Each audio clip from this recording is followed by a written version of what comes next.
May it please the court, Esther Murdukaeva for the state defendant. This court will hear several cases this morning involving prohibitions on the carriage of firearms in certain locations. This is not one of them. New York's private property default rule does not bar carrying firearms in any location. It merely requires that a person obtain express consent from the proprietor before entering someone else's private property with a firearm. Is this an argument that there's really no state action? Is that what you're arguing? No, Your Honor. There is a state action in the form of a statute. I do agree with that. There is no standing here because the plaintiff's injury is not traceable to the statute. Well, I'm not sure I understand that, whether you call it state action or standing. Isn't it the case that the day before this statute, and indeed the day before Bruin, the plaintiff could have entered Macy's, because he has a permit for a carry permit, right? He could have entered Macy's with no problem, whether or not Macy's, unless Macy's had a sign in the front saying we don't allow guns in here, he'd be fine. After this statute, he's no longer fine. Isn't it the statute that has made the difference? 100%. No, Your Honor, it is the decision of Macy's not to make its consent to the entry with firearms. How do you know they've made a decision? Well, As opposed to just going on doing their business. They're in the business of selling shirts and underwear. They're not in the business of making public policy. Well, Your Honor, they are in the business of opening a store that is open to the public and operating against the background legal principles that govern all property owners. What the statute did is change the background legal principles that govern the decision-making of property owners. Yeah, but why isn't that? But that is to the disadvantage of gun toters. Yes. It is not, Your Honor, because the law is entirely neutral as to which decision the property owner makes. But maybe Macy's is entirely neutral. I mean, I was struck by Mr. Christian's telephone calls to business owners. They said, we don't want to get involved. And it strikes me that maybe he only called a couple of people, but that seems to me to be entirely to be expected. Why would a property owner want to get in the middle of this either way? I mean, if you put the presumption on the other side, you have actually from the First Amendment standpoint, I don't see any difference which way the presumption runs, because either way, if you want something, you have to ask for it. Whether the presumption is the gun bearer can come in to a public place or can't, whether that's the presumption or not, if you dissent from that, or you want to have a different rule as a property owner, you have to speak up. So, all right, and First Amendment to one side. But why isn't the presumption of the Second Amendment that he's supposed to be able to go in there unless there's an objection? This is not a private house. This is a place that is, generally speaking, open to the public. It becomes like the sidewalk.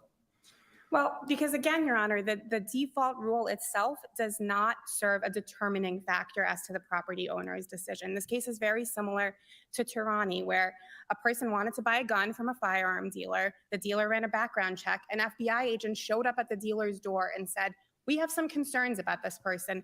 We are not prohibiting you from selling him the gun, but we have some concerns. And the next day, the dealer said, I can still sell you the gun. The FBI visited me and I no longer feel comfortable doing so.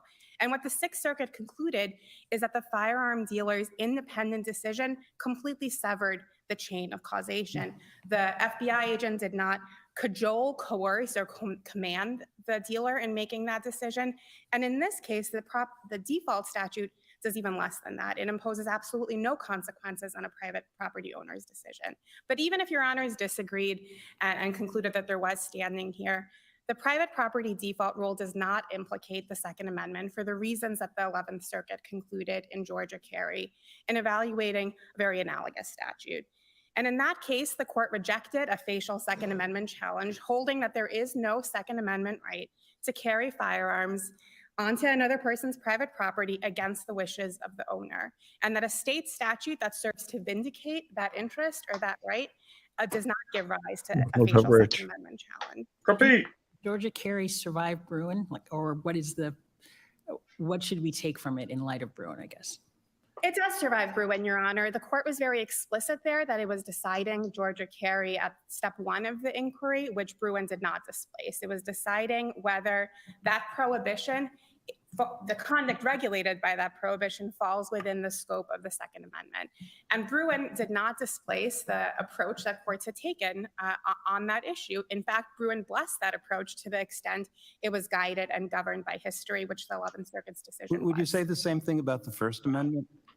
I mean, I assume that Mr. Macy I like the judge. could say, I don't want to serve communists in my store. And when a prominent communist came in, he said, please leave, I don't want to serve you. I assume that the private property owner could do that, right? Yes, and I maybe even more precisely, both the district court and the plaintiffs agree in this case that a property owner has an absolute right to exclude anyone carrying guns. Right. So if the state passed a law saying no communists can go into stores in New York State unless the store puts up a Stores sign, would be empty. communists welcome. Or trans people. That doesn't cause any First Amendment problem I at was all. going to go there.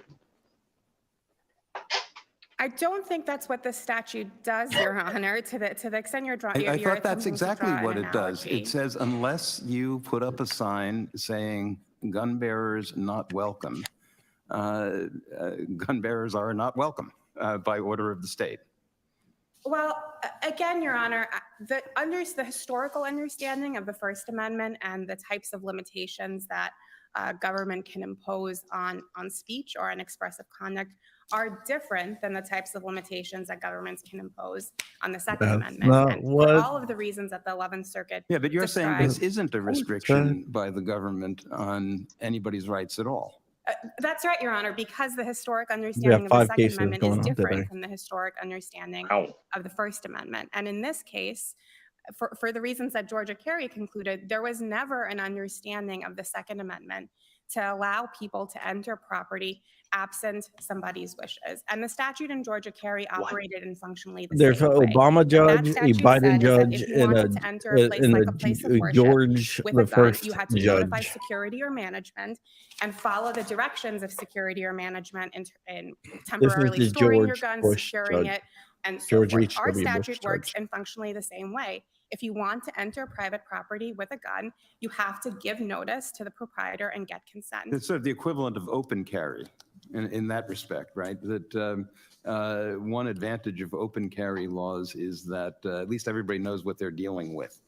And here, if we're allowing concealed carry, then someone entering Somebody's calling from our private real estate premises, business. the premises owner is not on Of our notice. property group, Is that sort of what we're talking about each here? of our real estate I don't holdings. think so, Your Honor. I think the interest that is being protected by the Georgia statute and by New York statute is the interest in kind of giving property owners all the information they need to assess the risks that are happening on their property. Sorry, I'm And still I know I'm almost out of privileged. time, but I would like to just briefly address the fact that even at step 2 of Bruin's inquiry, the state has met its burden by citing 8 different historical provisions from 7 different jurisdictions that also function to bar persons from entering private property with a firearm absent receiving consent. The plaintiffs and the district court have drawn various quibbles with the historical evidence, but none of those really overcome the historical tradition. Do any of them concern places that are otherwise open to the public? None of them actually make that distinction, Your Honor, and we think that's important because that reflects that there was no historic understanding of the Second Amendment that made that distinction in the way that the district court focused on. All of those statutes required somebody to receive consent, sometimes even in writing, from the property owner before entering their property with a firearm. The district court, in this case and in Antoniuk, primarily characterized these statutes as How many shops, how many stores, how many restaurants have going to people record. standing at the door vetting who is going to come in and who may For not? the A audio restaurant only. will vet who has a reservation, but your system would require there to be this additional person who is going to stand at the door and question people. Your Honor, the law does not require that. That's The a law step- provides that's many a different different judge. mechanisms by which an owner can give consent. They can post a sign, they can post a statement on their website, they can train their staff members, for example, taking reservations, to state that they either provide consent or they do not provide consent. They can post a person like that outside the door, or they can have a recorded phone message. The statute provides many different mechanisms by which this express consent can be conveyed, which really reflects that the facial challenge here is doubly inappropriate. And I see that I'm over my time, so we'll reserve the rest for rebuttal. Oh, she wants to get the hell out of there. She'll come over my time. Morning, Your Honors. May it please the court, Pete Patterson for the appellees. New York's This is no-carry 50C. default is a paradigmatic example of the state's attempt to circumvent the Bruin decision.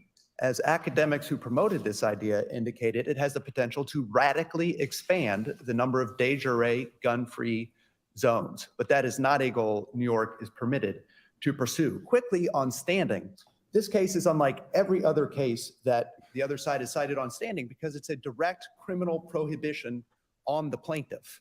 The Tarani case, every other case was an example where there was indirect harm. The government regulated somebody else, and that indirectly, allegedly harmed the plaintiff. But that's not the case here. This is a direct criminal prohibition on the plaintiff in this case, and that gives rise to standing. What do we make, though, of the fact that liability is only possible at the sort of action of a third party? Well, that's not true, Your Honor. The third party can do nothing. It's a no-carry default that says you are subject of a felony if you go onto somebody else's property with a gun, unless they waive that prohibition. And it's similar to the structure in the Clinton versus City of New York case, which we cited, which there was a Medicaid obligation that New York was going to have to bear. And then there was a law that removed that obligation, but the president did a line item veto. Nevertheless, the HHS still could have waived that obligation, and there was in fact a waiver application in front of the HHS. But the court said that that doesn't affect standing because there's the government action of removing the benefit in the first place. The fact that somebody else could waive it does not affect standing, and it's the same analysis here. With respect to the merits, first, plain text. The plain text gives individuals a right to carry. There's no locational distinction in the plain text. So we go to— Wait. I mean, Yes. that means that you carrying a gun could come into my house carrying a gun if I didn't want you to. That's with respect to the plain text. That's not even the plain text. Is that what the plain text means? That I can't say, I'm sorry, I don't want you in my house if you're carrying a gun. Yes, and that's what Bruin— No, well, the plain text does not establish the result. The plain text is the Second Amendment implicated. Bruin is not a two-step test, it's a one-step test. First, you decide— Sounds like a two-step test. I mean, this is a little arcane. I guess it doesn't matter whether it's a Yes. two-step test or a one-step test. But you're saying first we have this and then we have that. And Yes. some things come into play at this stage and some things come into play at that stage. The first step, or the first stage, is the Second Amendment even implicated? And there you look at the plain text. And as Bruin said, nothing in the plain text draws a home public distinction or a home anywhere else distinction. You're not going to find in the plain text a restriction on carrying anywhere. But then the government has the burden at history. And then so, for example, the court looked at sensitive places. That was a matter of history. And similarly— But my house is Your not my house- house is not a more sensitive place than any other house. Well, as a matter of history, I suspect you would not have the right to bring a firearm into Oh, and someone's home. we're going to say you have a right to come in because, but maybe not because we suspect something.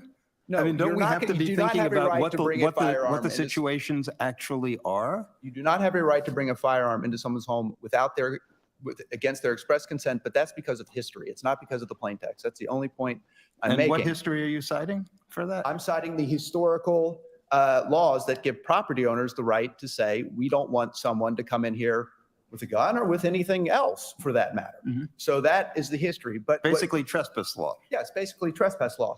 But How is here, that this— distinct from, which I'm sorry, Yeah, sure. you probably were getting ready to address Yes. that, but how is that distinct from what we're talking about, private property store owners? Because again, this notion that in the briefs, it says a lot about private property open to the public. Yes. And that distinction, I mean, it's, as Judge Lynch was alluding to, it's not in the text. And so if there's a reason, if private property open to the public cannot have this kind of consent requirement, why would that be any different with regard to private property regarding Judge Lynch's home? I mean, how's it different? It would be the same analytical structure. We do afford the home heightened protection and various constitutional rights, so perhaps that would be a different result for the home. But here we're Perhaps it wouldn't? I mean, perhaps it wouldn't. We would have to do that analysis. We have brought a claim as applied only to places open to the public. So we have not run that analysis for homes. It could be a different outcome. But with respect to places open to the public, But we're going to have to make a rule, you see, Yes. right?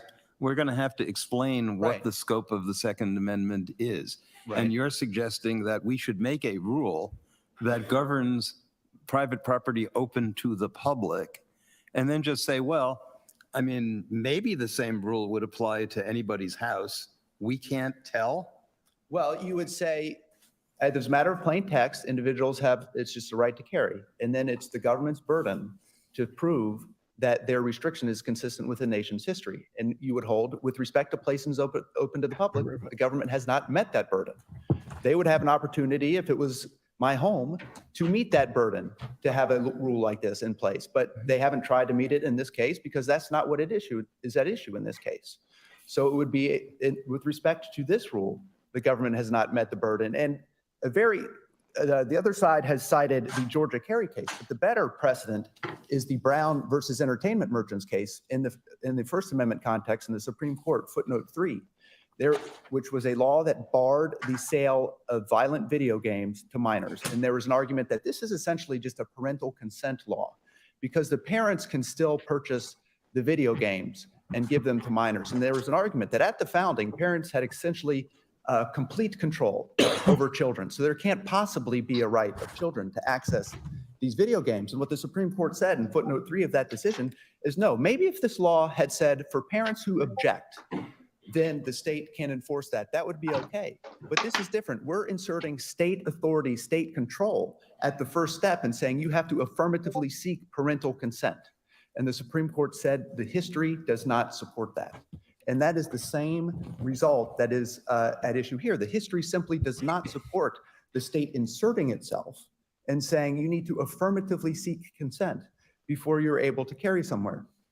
Their analogs are game laws from the founding, which the vast majority of them applied only to enclosed lands.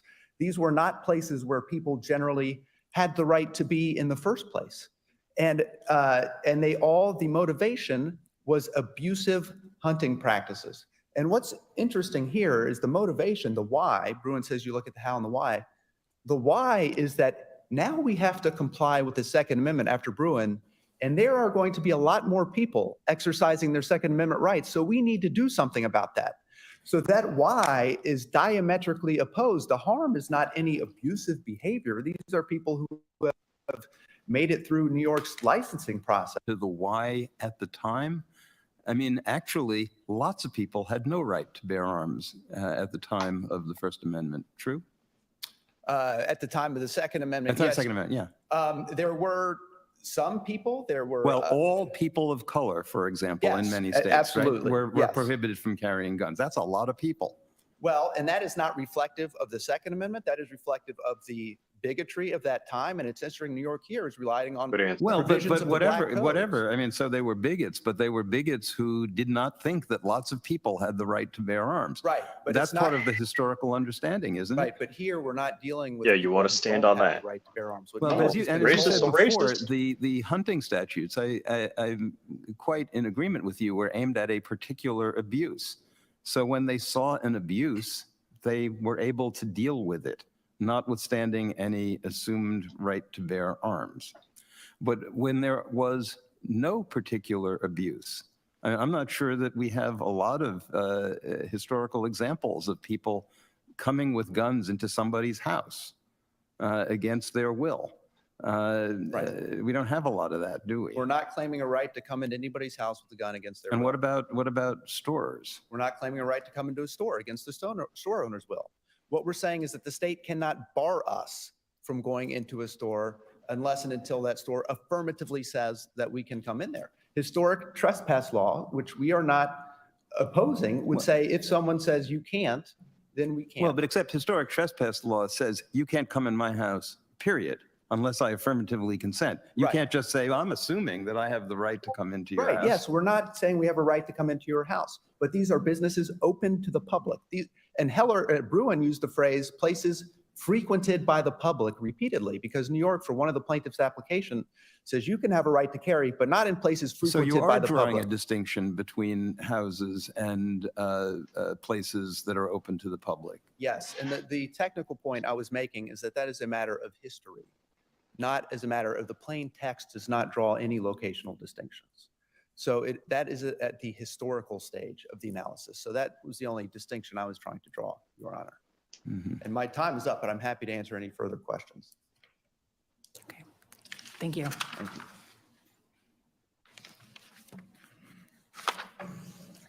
Hello, Your Honors.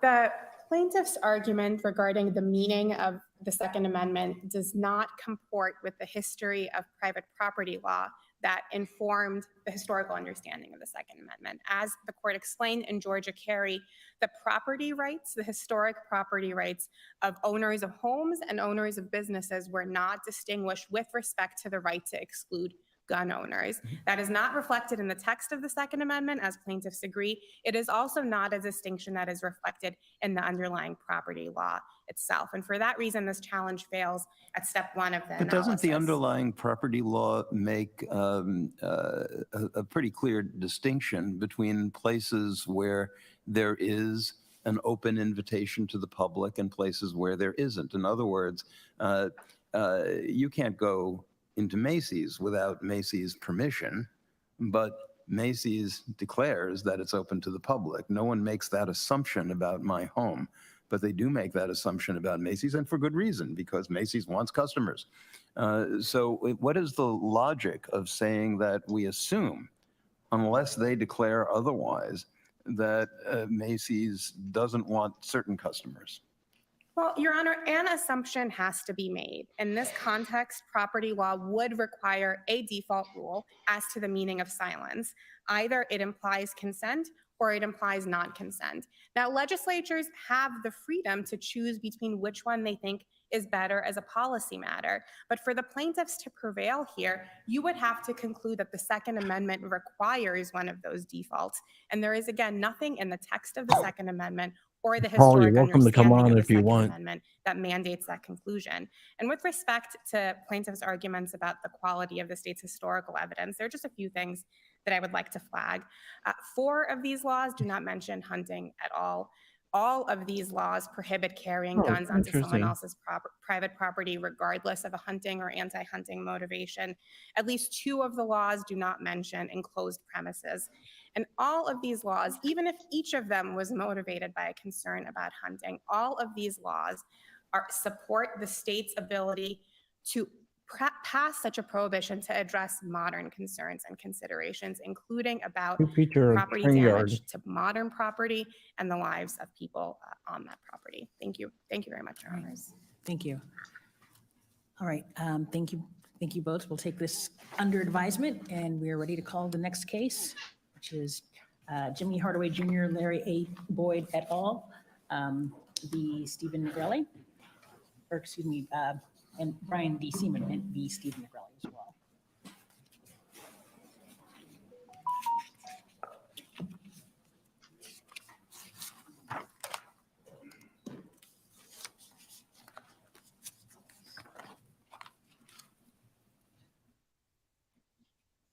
Whenever you're ready. Hello again. May it please the court, Esther Merdukaeva for the state defendant. New York properly designated places of worship as sensitive locations in which firearms could not be carried, and the injunction should be Florida did the reversed. opposite. We make a threshold step 1 argument in our brief, but this morning I'd like to focus on the district court's errors in evaluating the state's historical evidence. The state met any burden to support the place of worship provision in 2 different ways. First, the state's expert identified numerous direct historical predecessors for prohibitions on firearms in places of worship. And second, the state's expert explained how places of worship are relevantly similar to other types of historically recognized sensitive locations. The district court erroneously discarded the state's highly pertinent evidence based on various categorical rules that have no basis in Bruin and are illogical as a method of historical study. I'll begin with the first limitation that was imposed by the district court. The district court concluded that historic sensitive places are limited to those that implicate key features of democracy. That is a term that appears nowhere in Bruin, it appears nowhere in Heller, and for good reason. Both of those cases recognize that locations such as schools are historically recognized as sensitive, and schools obviously do not implicate key features of democracy. There is also no basis for such a limitation in the historical record, as the historical record includes numerous prohibitions on carrying firearms in places like ballrooms or gatherings for educational, social, or literary purposes. Again, these do not implicate key features of democracy. Next, the court imposed an amorphous and somewhat undefined... I'm not sure why you want to give that away. I would think that schools are pretty essential to democracy, and maybe churches too. Churches are are the religious equivalent of the secular places that you just mentioned, that are gatherings for literary, etc. Purposes, social, literary, artistic. Churches are at least that, and more so, because of the importance of religious observance. Yes. Well, Your Honor, I guess I was disputing the district court's definition of key functions of democracy, which seemed to be limited to things like the operation of governmental entities. That is simply much too narrow to be a classification or a description for the types of locations that have been found sensitive. But more importantly, Your Honors, we did identify numerous historic prohibitions on firearms in places of worship. Bruin states that the state is not required to identify historical twins at all, and we agree. But in this case, we have numerous historical twins. And what the district court concluded is that the state failed to meet some amorphous, continuous, or enduring tradition standard. And is your conception of what makes this a sensitive place, is it based, I don't know if you're relying primarily on this historical analysis or characteristics that are analogous to the sort of named sensitive places? How do we determine not just whether or not places of worship are sensitive places, but generally, how do we make that determination of what is a sensitive place? Sure, there are two different pathways, Your Honor. A sensitive place can be sensitive because it is identical to historical sensitive place locations, or independently because it shares features of relevant similarity with other historical places. Places of worship satisfy both tests. In this case, we have numerous examples of historical prohibitions on carrying firearms in places of worship that, again, the court discounted because it concluded they were not enduring enough, or because it concluded that 19th century examples are irrelevant, neither of which are supported by Bruin, or because places of worship share these features, these similar features with other historical places, such as the ones that Your Honor was referring to that protect the exercise of constitutional rights. There are historical sensitive places that protect vulnerable populations that are concentrated in a particular place, as they are in churches. And there are historical sensitive place restrictions that are focused on the particular risk that use of firearms present in particularly crowded areas with limited forms of egress. Not only does that pose a heightened risk of gun-related injury or death, but it can create risk of chaos or panic from the presence of firearms. So in this case, either one of those paths apply. There may be other cases where one path makes more sense than another, but either one is a way to establish a historical tradition for sensitive place regulation. One feature of the district court's reasoning that was particularly erroneous is its refusal to consider post-founding laws as relevant evidence of the nation's historical tradition of firearms. Bruin only authorizes diminishing post-founding laws if there is an affirmative conflict with earlier law. No such conflict exists here. What the plaintiffs have pointed to are several colonial rules that required bringing a gun to church, but a government mandate is not the same thing as a constitutional right. The 11th Circuit recently clarified that in the Bondi case, which presented a very similar circumstance. In that case, the challenge was to an age limitation on the possession of firearms. And the court said there is no conflict between that rule and colonial era regulations that require people of a certain age going to en banc, so muster that's for a been militia. vacated. And that is because The plaintiffs But there she were shouldn't be confusing reading a stuff at legal all. obligation with a constitutional right. Merely by regulating conduct, the government does not create a constitutional right to the conduct that is being regulated. So the 11th Circuit In panel addition, the decision in district Bondi court been vacated, categorically so I don't know discarded why you bring that many up. local laws. Several of the provisions that the state cited were regulations enacted by localities. And that is deeply and fundamentally problematic when you're trying to ascertain the nation's historical tradition of firearms regulation.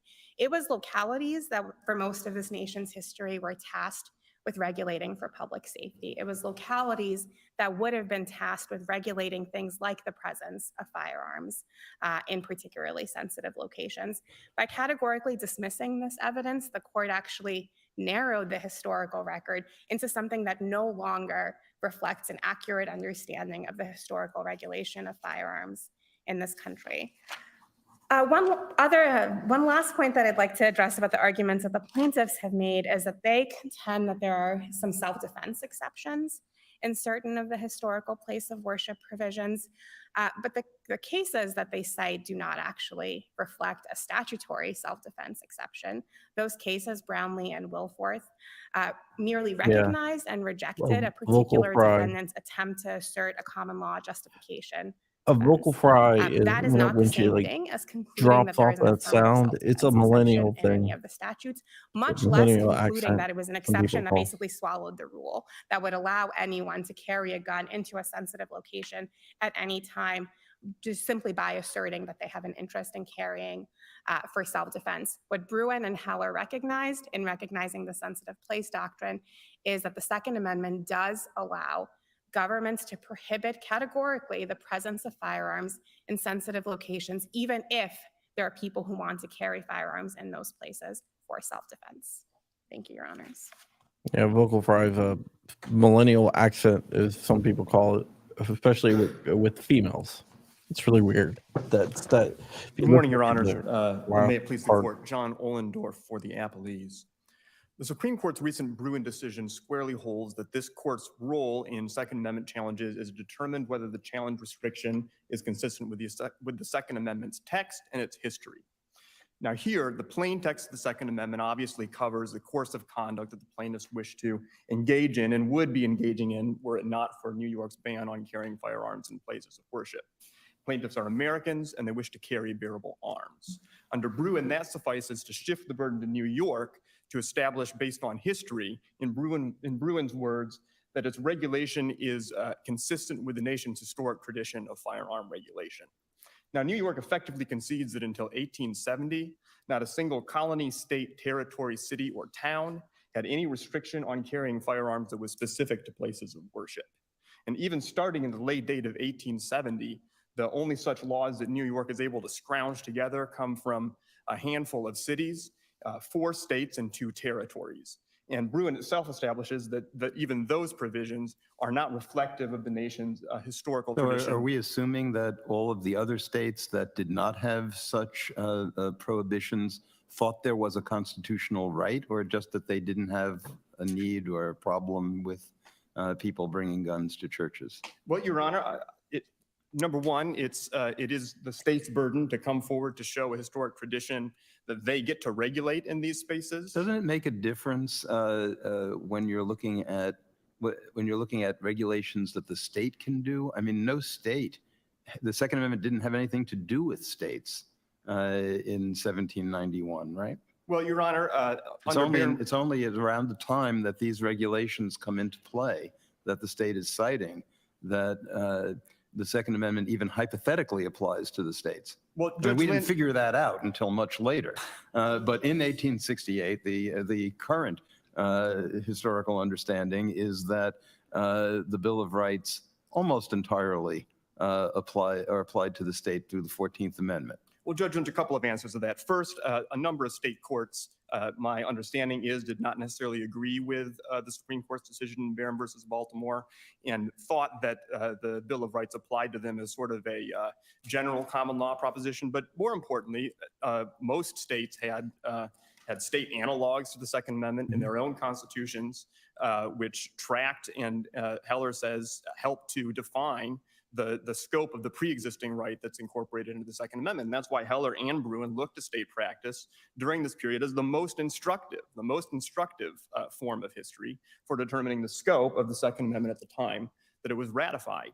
And if the state wants to come forward with some kind of historical evidence suggesting that, well, nobody is regulating these areas, but we all think we could. Well, but when the states started to impose these regulations about churches, they didn't just do it.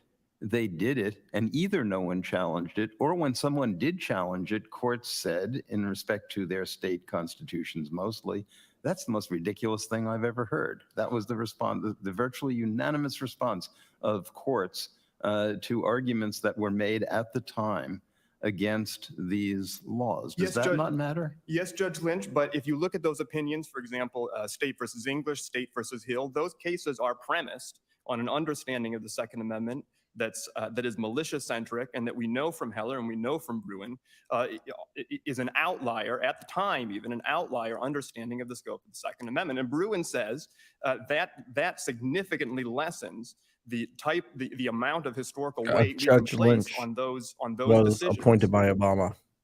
A state court, a decision by the Texas Supreme Court that says, we think that's ridiculous. You want to carry firearms into church? There's no right to serve in a militia in church. That tells us nothing about the scope of the Second Amendment that we have under Heller and that we have under Bruin. How do we know that isn't the understanding at the time of what the Second Amendment meant? After all, until 2008, that's what the Supreme Court thought about the Second Amendment. Well, Your Honor, somewhat selective reading of history that we're engaged in here, Judge Lynch, that's what the District of Columbia argued in the Heller case. That's what New York argued in the Bruin case. The Supreme Court has rejected that proposition twice, and specifically held in Bruin that the fact that these state Supreme Court decisions are grounded in this mistaken understanding of the Second Amendment strips them of authority in determining what the historic scope of the Second Amendment is. So, Your Honor, I think the state is left with these laws from 4 states, 2 territories, a handful of city ordinances. That's plainly insufficient, Your Honor. We would submit for them to bear their burden under Bruin to show a historic tradition justifying their law. And just I want to make sure I understand correctly. Although in the next case that we're going to be hearing, we've got a First Amendment argument about this that applies specifically to pastors. I take it that's not your argument. You may agree with it yourself, but I mean, that's not an argument that's being made here. My plaintiffs don't have any First Amendment. You're arguing just on the Second Amendment. So that would apply to anybody, not just the pastors or not just someone who had a particular religious belief. Anyone could go into a church with a gun. That's correct, Your Honor. That's our view, certainly. Bruin says to begin with the text, and I do want to address the text. Can I just ask Judge you Lee? sort of a big picture question? This entire You sort have of doctrine, Biden. I'm calling it a doctrine that's addressed in Bruin about Judge. Presumptively lawful or sensitive places. How does that, in your view, factor into this analysis? I mean, putting aside the question of whether or not places of worship are in fact sensitive locations, how in general, how does this sensitive location concept affect the analysis? Or is your view that essentially it has no meaning or it has no relevance? Yes, Your Honor. So the way that we view it is Bruin establishes a burden shifting framework. It begins by placing the burden on the plaintiffs to show that their course of conduct comes within the plain meaning of the text, or what Bruin elsewhere says, the bare text. Supreme Court has defined the relevant terms. It's defined who constitutes presumptively the people. It's defined what it means to bear arms. And so in this case, at least, and I think in most cases, it's pretty easy for a plaintiff to meet that threshold showing, which then shifts the burden onto the state to demonstrate a historical tradition supporting its law, either that it falls directly within a type of restriction that was recognized at the founding, or that is sufficiently analogous to that. And sensitive places is one piece of that type of showing that the court has taken it as settled. Yeah, so how do we decide what is sufficiently analogous? The only things that the Supreme Court tells us, I guess by way of dictum in Bruin, are historically analogous to the only things that they list as sensitive places recognized at the founding, which are basically state capitals, polling places, and courthouses. I'm glad they had courthouses on the list. I'm sure Justice Thomas was too. But the only things they said were analogous were government buildings and schools. They didn't tell us why. And Your I'm Honor, not sure I understand why. I mean, a Social Security office, a post office is like the state capitol, I guess, but I'm not sure why. Schools are like the state capitol. I don't know why. The only thing they told us was not analogous is the island of Manhattan.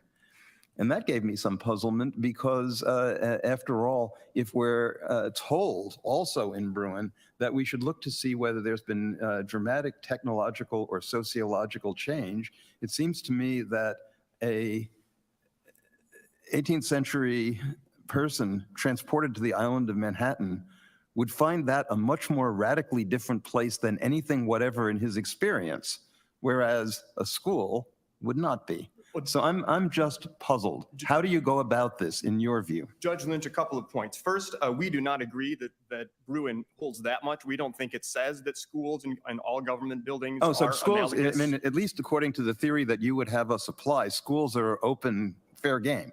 Schools- For somebody, your client doesn't care about going into a school with a gun, but if somebody did, Bruin has nothing to say about that. That might be perfectly unconstitutional for the state to regulate guns in schools. Judge Lynch, schools were not presented in Bruin. They're not presented here. There is a separate historical category of laws that prevent students from carrying firearms in schools. Well, in a couple of universities. I thought we weren't looking at just a couple of places under your argument. If there's only two, the University of Virginia, and I forget what the other one was, those which aren't anything like public schools, your same arguments would carve that up. Your Honor, I think there are more than a couple, but the issue of schools is simply not, schools are not regulated by this law. It's not I presented in understand, this but case. once again, well, schools are regulated by this law. So one of the things that we have to do Thank you, here John Rice. is not just throw out a bunch of thunderbolts. We have to do some kind of analysis that applies to what are sensitive locations and what aren't. And the kind of rule that we make is going to have profound implications, at least until the Supreme Court tells us we're wrong, for all of these kinds of institutions that are governed by this law. And some of them, we're going to have to make these decisions essentially today. I mean, in cases that are being argued today. So I don't think you can just say, we're just talking churches here and we don't have to address the larger problem of how do we go about deciding what are and what are not sensitive locations. Judge Lee, I see I'm over time. May I briefly respond? Yes, please. So Judge Lynch, let me give you the principle that we would propose for determining what is sufficiently analogous to one of the sensitive places recognized in Bruin as obtaining at the founding. We think the unifying feature of those locations is that the government provided comprehensive security, and that was both why, looking to Bruin's, the how much and the why. That is why there was not a significant burden on the individual right to self-defense in preventing carrying arms in those places, because the government had undertook for the people who were present in those places, had taken over the job of being armed and ready in case of confrontation. And we think that's also the why. The reason why firearms could be wholly banned in those locations is that the government had secured them. And there's this historical evidence of the types of security that was provided at the founding in these locations in the Center for Human Liberty amicus brief in the Antoniuk case. But that's the feature that we believe defines the scope of what's sufficiently analogous today to the sensitive locations at the founding. We think schools fall under a separate historical category, which was, as the Mahoney Area School District versus BL Supreme Court case says, that was the state's in loco parentis authority to act on behalf of the parents when it was dealing with students at the schools. That's the historical category that we see schools falling within, but schools were not presented in Bruin, they're not presented here. Okay. All right, thank you. Oh, I'm sorry. Apologies. Good morning, Your Honors. My name is Brian Crosby. I'm appearing on behalf of Brian Seaman, who is the District Attorney of Niagara County, on a very narrow issue. And the issue here is whether or not the preliminary injunction should be maintained until an ultimate decision is made on the constitutionality of this particular statute. It's our position that the stay is improper and that the judge had sufficient basis to institute a preliminary injunction. Holding that back with the stay puts the district attorney, our district attorney in Niagara County, in a conundrum in that he is being asked to potentially prosecute violations of this law if someone goes into a church carrying a previously legally carrying a firearm. And then if the statute is found to be unconstitutional downstream, after the matter has been prosecuted as a Class E felony, then having to relieve in some fashion or the prior conviction of what until this statute went into effect would be an ordinary law-abiding citizen who would take a firearm appropriately, legally, as Reverend Hardaway indicated he did, in a difficult area of the city. I'm not sure I understand. Doesn't your client have discretion over what cases to prosecute? Sure he does. And is it not relevant? Doesn't he, like judges, dealing with what to do in the interim? Wouldn't it be a reasonable exercise of prosecutorial discretion to say, look, this is still unsettled. It may be that there's no prohibition on my enforcing this law, but I think at least unless somebody goes in and shoots up the place, in which case we can prosecute them without any question. In the unlikely event that, I mean, what, somebody's going to make a test case just to test your client up there? I mean, why is there not just discretion to say, I'm going to stay my hand at least on, I mean, I don't even know what he has to say on what at this point. We'll see, wait and see what happens. Well, I think then what you're suggesting, Your Honor, and what the state has suggested in their responsive brief is that the district attorney, in essence, substitute himself for the court and de facto issue an injunction until the decision. No, he's not doing anything involving injunctions. He's not binding anybody else. He's not even telling the police what to do, I take it. He's doing what district attorneys do all the time. Of the many categories of offenses that exist under the law, he's deciding which ones are worthy of prosecution. And if he sees one that he thinks is worthy of prosecution, he can bring it. And nothing, at least at the moment, stops him from doing so. If he, if there was an injunction against him, then he couldn't.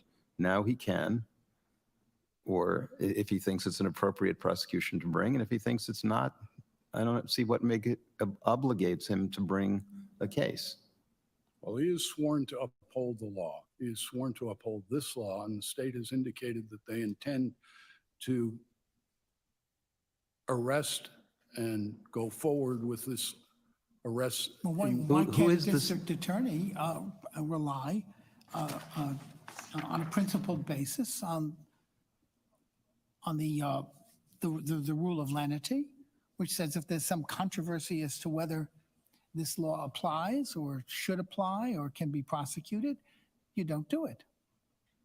Well, I guess my reaction to that, Your Honor, is you're telling the district attorney, if you have people who are charged with e-felonies and the state troopers have come forward and indicated that they have a clear case of a violation of an e-felony, that he should stand back until the decision is made by this court. I'm not saying, no one's saying he should. That's his discretion. That's his power. That's his authority. I'm sure there are other cases where police officers bring him cases of e-felonies and the decision is, no, we're just not going to do that. And they don't. Isn't that right? I mean, isn't that what district attorneys do? That's their job, is to decide what cases are worthy of prosecution in their view. And if they have constitutional reservations, they're also obliged to follow those, at least until some court tells them you must do this or you must do that. Well, I believe, Your Honor, that that puts the district attorney in a very difficult decisional position. That's why they pay him the big bucks. I used to do that for a living at one time. And we were making decisions all the time that were hard, difficult decisions about what cases were worthy of prosecution and what weren't. And some of those were based on the determination that we have limited resources. Some laws are more important than others, and we have to put our resources where it counts and not where it doesn't. I mean, that seems to me like the whole job of the man. Well, I guess my reaction to that, Your Honor, is that the prosecutor would be bound to follow the law, to prosecute clear cases that are felony violations. In Germany, that's true. I mean, in many European countries, there's what's called the rule of compulsory prosecution. But that's never been the rule in the United States with respect to district attorneys. They can decide to exercise mercy in particular cases and not bring them. And no one can bring a lawsuit to make them. A victim can't make the district attorney bring a prosecution. If the prosecutor decides, well, this is a clear case of shoplifting, but the guy's sorry and he's poor and we got bigger fish to fry, there are murders to prosecute, we're just going to let that go. The store owner can't bring a lawsuit to enjoin the prosecutor to prosecute the case. Isn't that correct? That is correct, Your Honor. Okay. No idea what the hell just happened. Thank you. All right, thank you.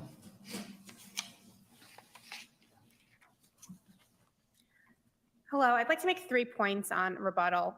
The first is that when you apply the historical twins framework for analyzing comparable relevant sensitive place regulations, the plaintiff's test provides no workable standard. They've said laws from 4 states, 2 territories, and multiple local ordinances are not enough. If that is not enough, I don't know what is. And that test would turn Bruin into the regulatory straitjacket that the Supreme Court warned against. Second, Bruin itself does not actually require historical twins. It urges courts to adopt principles of relevant similarities in analyzing modern laws.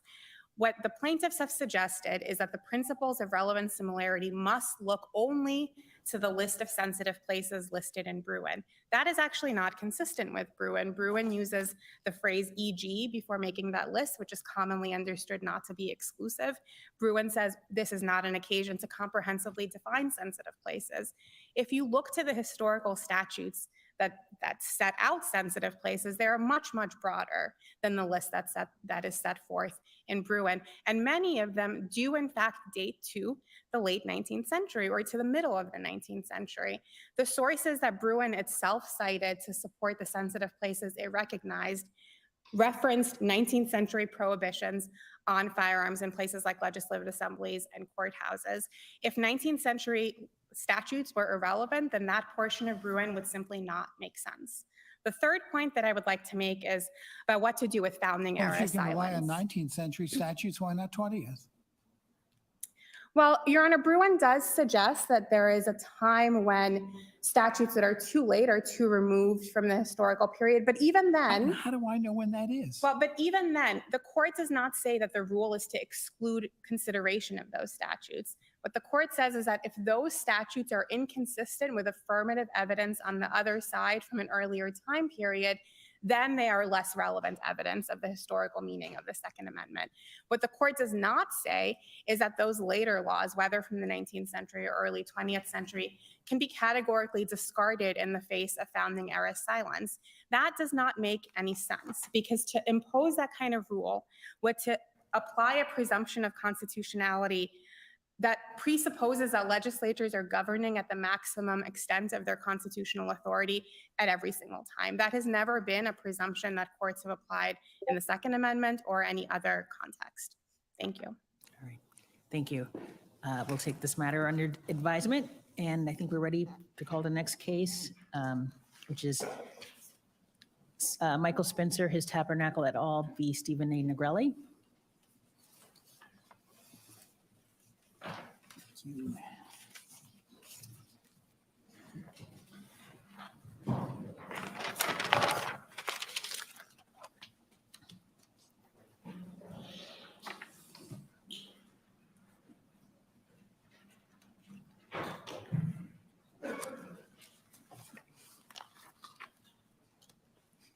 Good to see you again. Good to see you as well. Esther Murdupaeva for the state defendant. The place of worship provision is also consistent with the First Amendment. New York's law does not burden the plaintiff's religious practice because by Spencer's own admissions, firearms have no religious significance to his religious practice. And New York's law Guns allows are my plaintiffs to religion. discharge any religious obligation to protect congregants through alternate This means, is the way. including through the carriage of firearms, consistent with the exceptions for law enforcement and security guards that are applicable to all sensitive locations. The injunction should be reversed. I'll start with the free exercise claim, which fails because there is no burden on Pastor Spencer's religious practice under his own admissions. I would direct the court to page 74 of the record, which is his declaration, where he states, "I believe that I have a moral and religious duty to take reasonable measures to protect the safety of those who enter the church." He then says, "I believe that providing for the physical safety of the church is my religious act and duty as a pastor." Nowhere in his declaration or in his preliminary injunction hearing testimony does Spencer state that carrying firearms, specifically carrying firearms, has a religious significance to that underlying religious practice. In that way, this case is very similar to the Greenhaven decision from this court, where the court rejected a First Amendment claim, a free exercise claim raised by a Quaker community group based on the rescheduling of a meeting between the community group and incarcerated individuals that had originally been held on Saturdays and was rescheduled to a weekday. And what the court concluded there is that the act of meeting was of religious significance to the Quakers, but the act of meeting on Saturdays was not. And that is the same analog here. But what about the idea, I mean, doesn't he assert that he views it as his religious and moral duty to personally protect the flock? And so doesn't that change the nature of it? It's not described necessarily as, I feel a duty to make sure that my church has security. I feel a duty to personally protect my flock.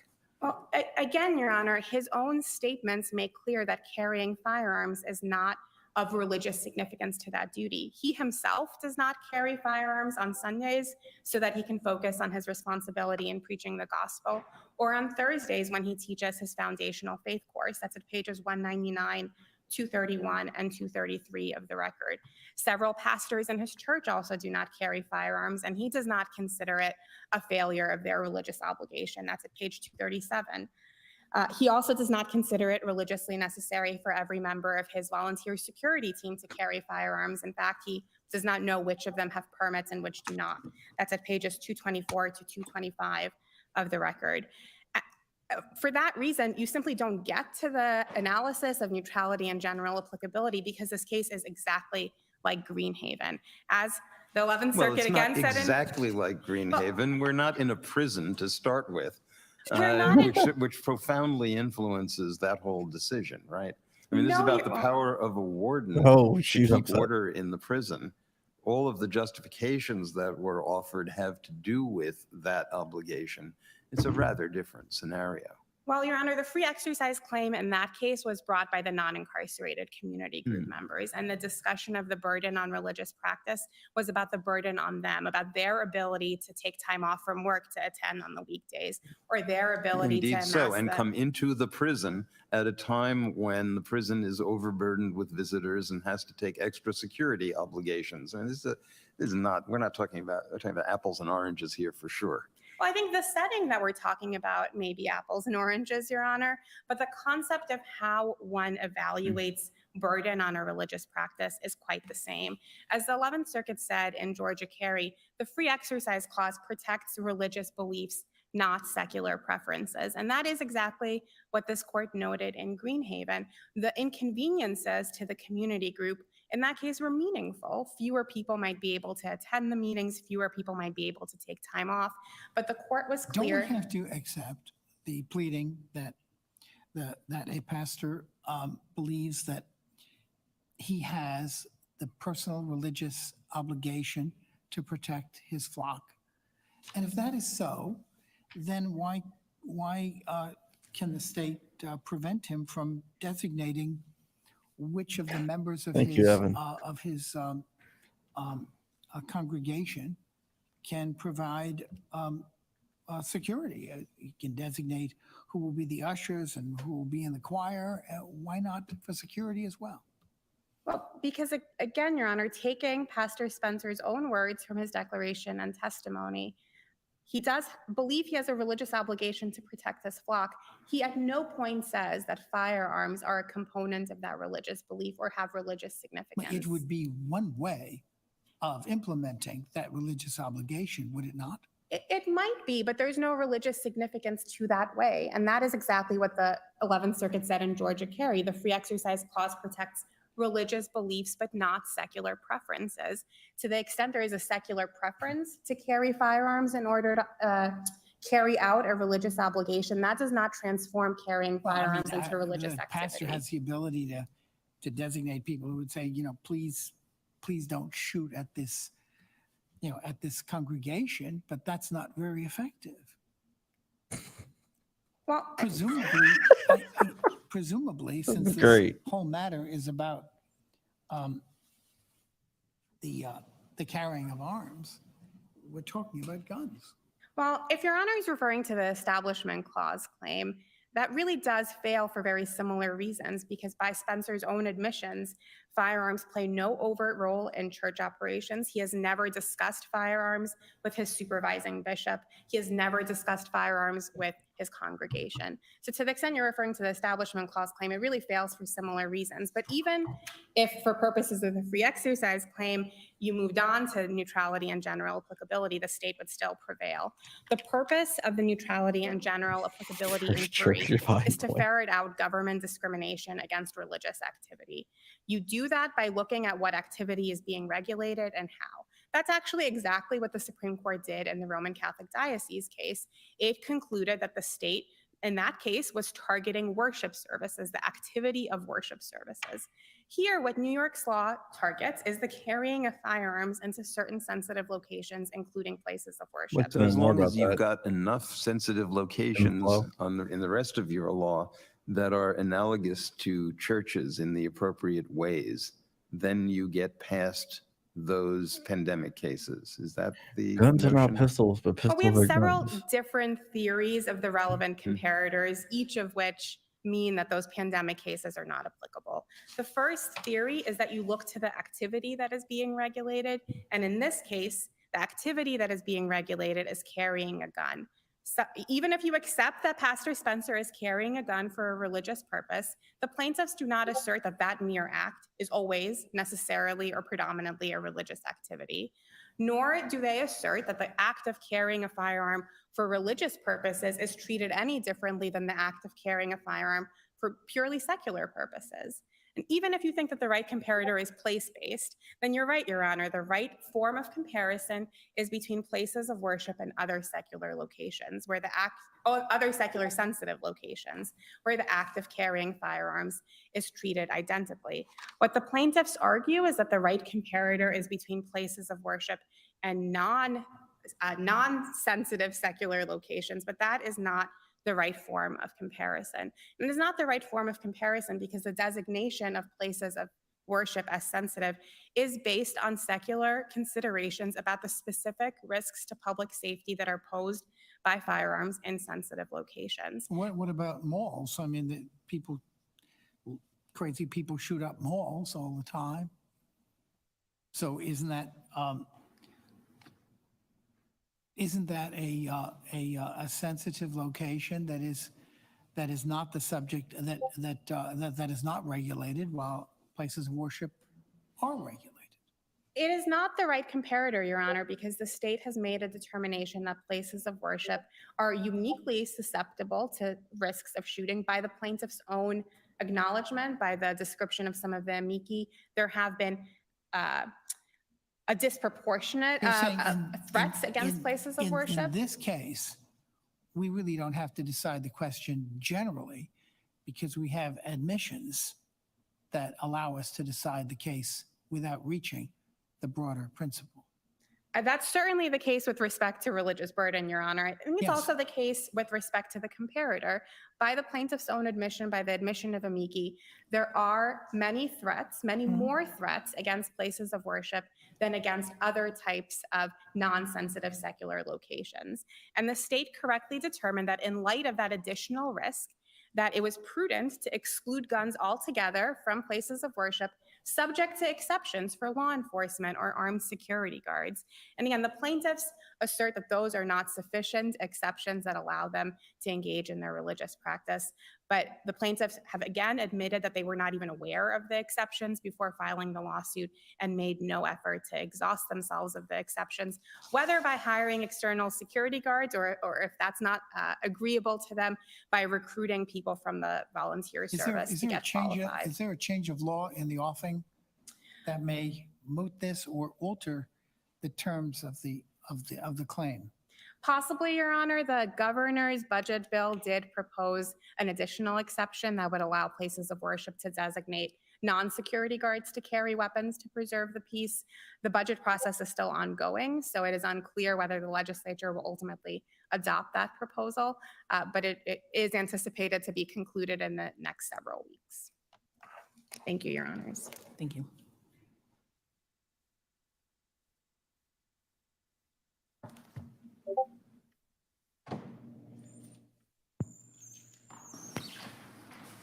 Good morning, Your Honors, and may it please the court. Erin Murphy on behalf of Pastor Spencer and his Tabernacle Church. We certainly agree with the arguments you've already heard this morning about why this particular provision violates the Second Amendment, but I would like to start by talking about why it does violate the First Amendment and why the district court was entirely correct to reach that conclusion. In effect, the state has put my clients to a choice, Mr. Pastor Spencer and his congregants. The state has said, if you want to carry firearms for self-defense, you cannot enter into his Tabernacle Church to engage in religious worship. Right then and there, you have an obvious burden on religious exercise. And while I will certainly happily talk about why this burdens the particular beliefs of Pastor Spencer, who testified that carrying firearms is part of how he carries out his religious duty to protect the flock, ultimately, we don't think that matters. I want to be very clear that when you have a law that specifically regulates how people may engage in worship, that's a burden on free exercise in and of itself, regardless of whether carrying firearms has some particular religious significance. And I think you get that principle from Tandon itself. Tandon, of course, was a case that dealt with religious worship in the home, how many people could gather in a house to worship.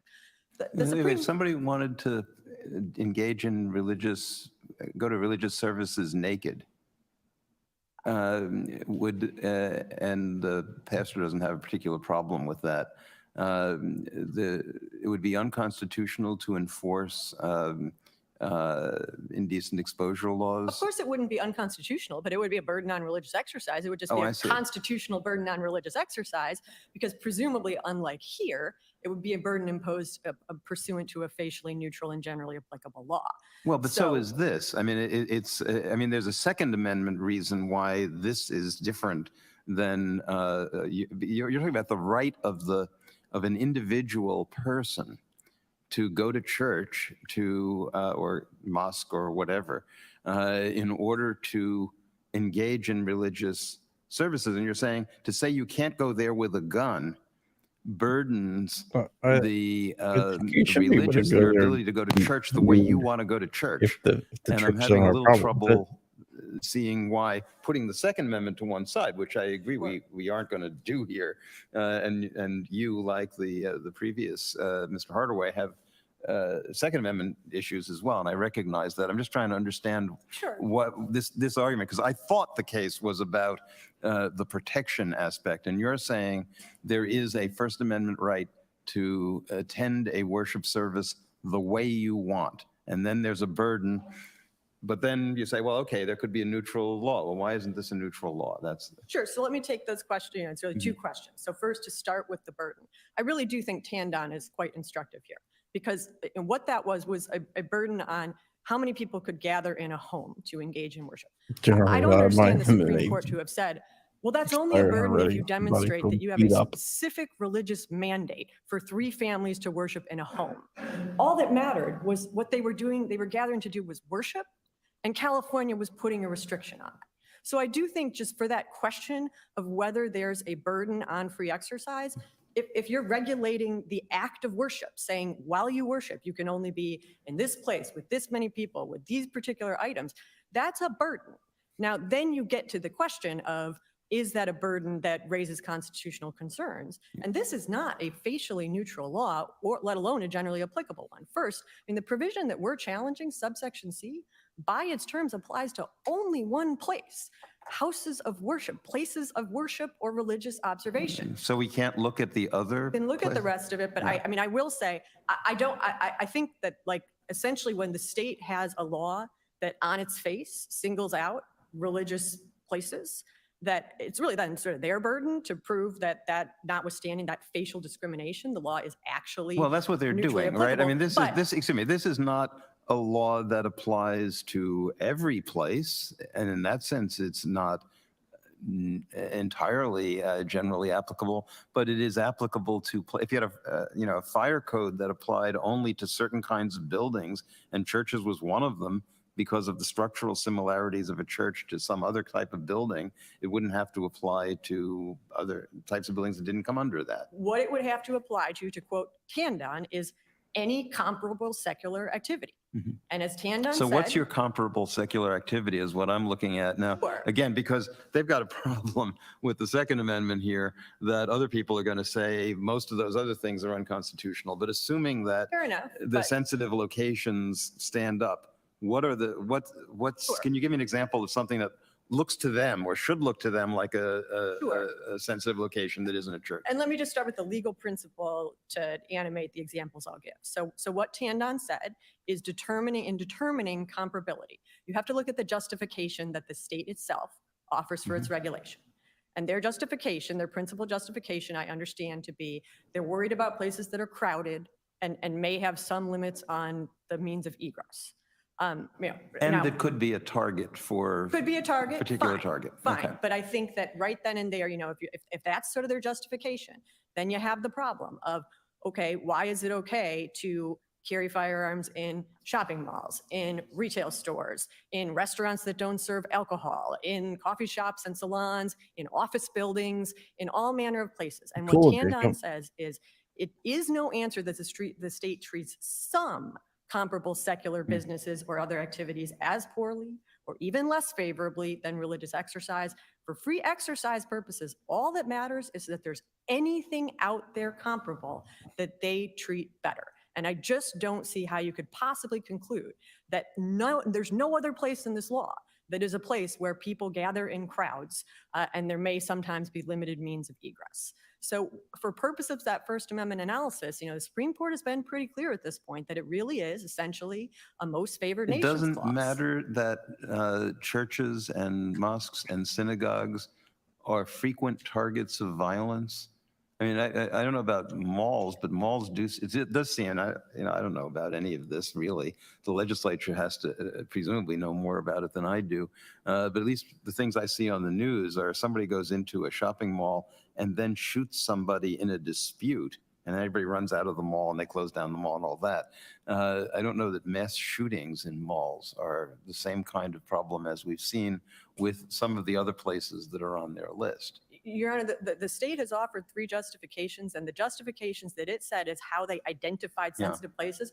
None of them was, we picked the places that we consider to be the most Targets, vulnerable. yeah, mhm. So, we're not here to dispute. Part of our concern with this law, and I would like to talk briefly about strict scrutiny, is that we do worry that houses of worship are targets. But, when you get past the problem that this is not a law that that passes sort of the comparability test that's set out in Tandon, it's facially discriminatory and it doesn't apply to all comparable places, then you get to strict scrutiny. And boy, Circuit courts to me, if don't your do concern video; they only do is that audio. you're worried that places are targets, it barely even strikes me as irrational, let alone a nearly tailored response to say our answer is we're disarming you. Video I mean, to either. go back to what was Well, not only are we discussed. Actually, disarming not you, allowed but to we're film in disarming there. the proprietor from the ability to select people that he or she trusts Precisely. to provide security. Precisely. We're taking what we see as soft targets and making them even softer. I mean, that makes no sense at all. And to go, just to marry up sort of the First Amendment and Second Amendment pieces of this, as you heard earlier, one of the considerations that comes in thinking about sensitive places from Second Amendment perspective is, well, is the state coming in and at least supplying the security it's taking away? And here, it's not as if the state said, we're going to disarm you, but don't worry. We will make security guards available to you at no cost. We're going to take over that burden since we've deprived you of the means of defending yourself. We're just leaving you as sitting ducks unless you happen to have the resources to go hire people that we, the state, have decided are approved security guards. So right then and there, I think you have a massive problem with the tailoring, but then you also have traditional tailoring problems here, such as, this law applies to houses of worship regardless of whether there's crowds. It applies the same way on a weekday when there's 15 people at the massive Horseheads campus of my client's church. Just as it applies when there's 700 people on Sunday, it applies without regard to whether there's children present, how many adults are present, any of that. So it's vastly overbroad, even as to the interests that the state's asserting. And this is, I assume you're going to answer this by saying you haven't had the opportunity to study the law, but I'll ask it anyway. If the state legislature passes this law that would give churches the ability to decide for themselves who can be an armed security guard, would that solve your problem? I don't think it completely solves the problem because, frankly, what we think the right answer is for churches to be treated like private property owners, setting aside the default debate you've been having earlier, but that the churches should be allowed to just make the decision for themselves whether they want to welcome the carrying of firearms or not, and they shouldn't have to confine that to people that they choose to designate security guards. Now, to the extent what the state is really proposing in this new law is, you can designate security guards and you can do that by posting a sign at the church that says, literally anyone who enters our premises is now considered a security guard. I mean, I find that just a really bizarre notion, and I don't know why at that point you wouldn't just put churches under the provision of the law that allows private property owners to make their own decision, because otherwise you've just got a law in the books that's super confusing and chills both Second and First Amendment rights by leaving people uncertain as to whether, am I someone who just goes to church carrying my firearm? Am I now suddenly a security guard just because my pastor told me I am? Okay. See, I'm out of time, so unless anyone has any further questions. All right, thank you. She did pretty good.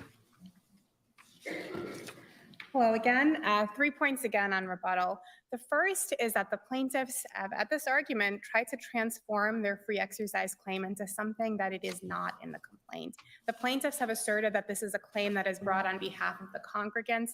That is not a theory they ever advanced in their complaint or advanced below.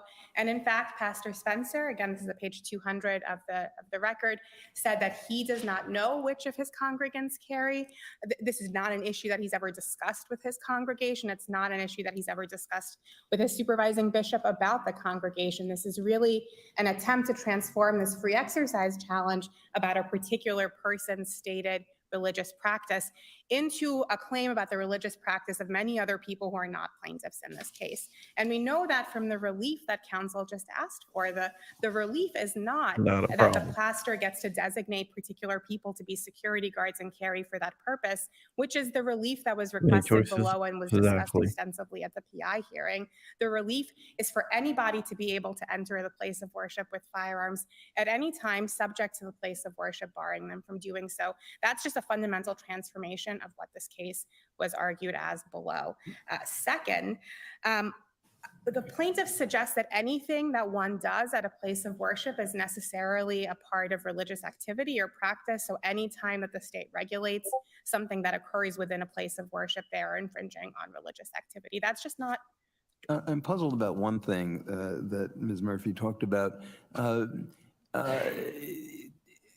My instinct in a certain way is to say, well, the church is sort of like theaters and libraries and museums and other places of cultural significance. There are places of quiet contemplation and so on.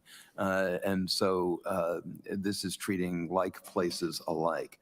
But it is true, isn't it, that in the pandemic cases, the court told us that we can compare to grocery stores. Yes, Your Honor, but the reason the court told us that is because it looked to what was being regulated when it occurred in the place of worship. Which Yeah, was but if you're talking about, as she said, if you're talking about places with large numbers of people in them, interior spaces with limited egress and ingress, that starts to look like a lot of these commercial establishments. Now, I'm a little surprised to hear pastors saying we're just like a nail salon, but in the relevant sense, what's the difference exactly? Where other kinds of businesses, and again, that may not be the way we ordinarily think of religious institutions, that other kinds of businesses, the proprietor can say, you can come in with a gun. This kind of business, not. And it's got the special extra rights of being a religious institution. Why doesn't that mean that they're being discriminated against? a couple of answers to that, Your Honor. Badass. One Good. additional Good reason answer. for why Hard places question. of worship are designated as sensitive is that they are sites of constitutionally protected activity. So in that sense, they do share a feature with other places like polling sites or courthouses that are dissimilar from private commercial establishments. Second, in those pandemic-related cases, what the court said was being regulated was gathering for worship services. It is not true that those cases stand for the proposition that anything that occurs in a place of worship is necessarily regulating something that occurs in a place of worship is necessarily a regulation of religious activity. That simply cannot be the case. In those pandemic-era cases, the Supreme Court actually specifically focused on statements made by the then governor that characterize this restriction as being a restriction about worship services, which we don't have here. And the last point that I'd just like to make is that the legislature is entitled to make determinations of sensitivity based on empirical evidence or data. It is not correct that the state has never defended this regulation because of the specific threats that are posed to Johnny, it places of depends worship. where you We've are. made those arguments below and on appeal. This law does not make places of worship softer targets. What this law says is that the risk of firearms in these places is so substantial that we are directing the use of firearms to security guards and other trained professionals that can use these weapons responsibly. That is, for purposes of the First Amendment and the Second Amendment, a determination the legislature is entitled to make. Thank you. All right, thank you. We'll take that matter under advisement. Depends on your state, Johnny. The next case, Ivan Antoniuk, Corey Johnson et al., B. Stephen Negrelli, and Joseph Cecil. All right. Thank you. Here comes the machine gun lawyer, Stephen Stembelier.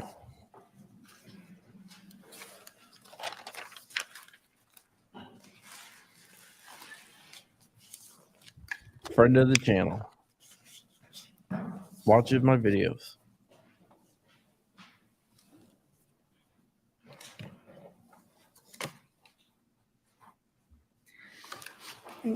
For the last time today, may it please the court, Esther Merducaeva for the state defendants. A lot Under of the these terms guys of the district court's injunction, that are the listed in state this would have to case grant are firearms Wolverine to a licenses lot of the people. persons whether A or lot of not they were plaintiffs able watch to our use weapons videos. safely.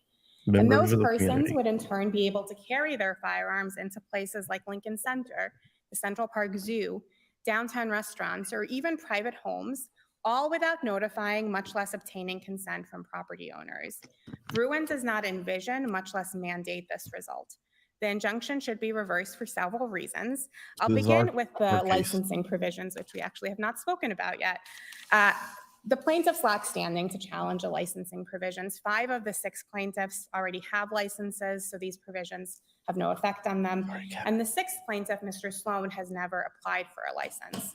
Well, he's never applied for a license, but he says he objects to and he wants to challenge the information gathering or information requirements of the licensing law, right? Do you disagree that he lacks standing to challenge those informational provisions? I do disagree for several reasons, Your Honor. The first is that in Libertarian Party of Erie County, the situation was the same. The plaintiff there was challenging the notion of licensing. The argument there was that a government could not condition the Second Amendment right on licensing. And the court there concluded that not applying for a license was still enough to mean that that plaintiff lacks standing, even though the plaintiff was objecting to kind of the concept of licensing. Well, he's not objecting to altogether. the concept of licensing. He's objecting to some of the specific requirements of New York's licensing law. And the barrier to entry, as it were, is that he says you shouldn't be constitutionally permitted to ask me certain questions. Now, putting aside the merits of that, isn't that something that he wants to apply for a license, I take it, so long as he doesn't have to go through some of those procedures. So why can't he challenge those procedures? So, and just to be clear, he challenges both those procedures and the substantive good moral character. Yeah, but isn't requirement. well, the next question is going to be, if he has standing to challenge those informational provisions, isn't the only reason that you have for having those is the good moral character provision? I mean, isn't that what they're in support of? That is what those disclosure requirements are in support of, but it does not mean that having standing to challenge those disclosure requirements would mean that you have standing to challenge the good moral character requirement. Well, I'm just puzzled then, because if he has standing to challenge the, you want to know what his social media accounts are. I guess he has some. I'd be in the fortunate position of not having to deal with that. But if he says you can't ask me that, that's an intrusion on my privacy or whatever, yada yada, or that's a violation of the Second Amendment itself because it's a deterrent to my whatever his merits arguments are. But your response is going to be, I take it, that the reason we ask these things and the reason we're entitled to ask these things is because that's part of enforcing the good moral character requirement. And you're saying, okay, so he can challenge those provisions and then he loses because we just have to say we have a good moral character requirement. He can't come back and say, but you're not allowed to have that either. Well, I guess just to be clear, the reason for Article 3 standing is to ensure that courts are not adjudicating hypothetical disputes. We have no way of knowing whether his application would be rejected because he lacked good moral character. In fact, if you take his allegations— Wouldn't it be rejected if he came in and said, I refuse to answer those questions?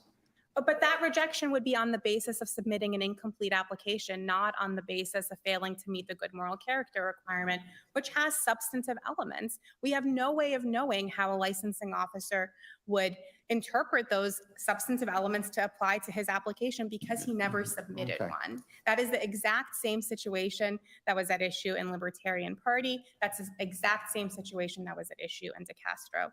But even if there was standing to challenge these requirements, the challenge would all fail. All of the challenges would fail at the textual part of the test. These provisions are all intended to ensure that only law-abiding and responsible people obtain firearms licenses. Those are the people that are protected by the text of the Second Amendment. Conversely, people who fall outside the category of law-abiding and responsible people do not have Second Amendment rights. Here, these requirements are tied to the assessment of being law-abiding and responsible. The good moral character requirement ensures that a person be entrusted, safely entrusted to use a weapon only in a manner. Can I just ask you, the law-abiding aspect, I mean, to me suggests concerns about criminal background, criminal behavior, that type of thing. Social media postings, how is that an appropriate circumstance to look at to determine law-abiding? And I guess perhaps you would say it goes to good moral character, but that's, I have no idea what the licensing official would be looking for beyond a post perhaps related to criminal activity. Well, the definition of good moral character in the statute references having the character, temperament, and judgment necessary to be entrusted with a weapon and to use it only in a manner that does not endanger oneself or others. And the review of social media is intended to confirm that the applicant is able to be entrusted with a weapon and to not use it to hurt himself. So if there was others. suicidal ideation expressed in posts on social media, and I take it, I mean, I'm a little unclear about this, and maybe you can help me with it as a preliminary question. He's just supposed to give his accounts, right? Tell a list of the accounts. Identify the accounts. I assume that means that somebody's going to look at those accounts, but I also assume that at least on the first bounce, at least until we get to what I suspect would have to be the basis for some kind of as-applied challenge, some request for further information. If you look at what is publicly available to any Facebook user or any Twitter user on the account listed in this name that he has given us as the name of the account, that in the first instance, the only thing you're going to be able to look at is what is available to any users, right? Correct, Your Honor. That is a fundamental misunderstanding of the law and the plaintiff's argument. The law does not require that you friend a licensing official so that they can see otherwise restricted information. And the licensing official has some discretion to ask for more, but it's a little hard for me to see how that could be the basis of a facial challenge until we know something about what has been asked of a particular person or what the record is generally about what they ask about people, and we haven't gotten to that kind of thing yet. But let me just get back to that. Is something like suicidal ideation the kind of thing that you would be looking for? Because I'm just trying to figure out, you have this standard, and then you've got this whole list of things that are interesting, examples of things that, categories of people who might not meet the good character requirement, right? Who are not allowed to have licenses. And I'm trying to look for who else is there who is not safe to have a weapon, who has not fallen into any of those categories. And that was the first thing that occurred to me. Is that the kind of thing you're talking about? It could be, Your Honor, in part because there is documented evidence that people who use firearms to commit suicide often also use it to hurt others. All the time, including police officers. The state is also separately has an interest in preventing suicide, but that is a harm. The harm posed by the use of firearm to oneself is a legitimate state interest that warrants the application of this requirement. But I think Your Honor's questions more generally go to the problem of bringing this as a facial challenge, because as the district court acknowledged, there are innumerable constitutional applications of the good moral character requirement. This court actually identified many of them in Libertarian Party.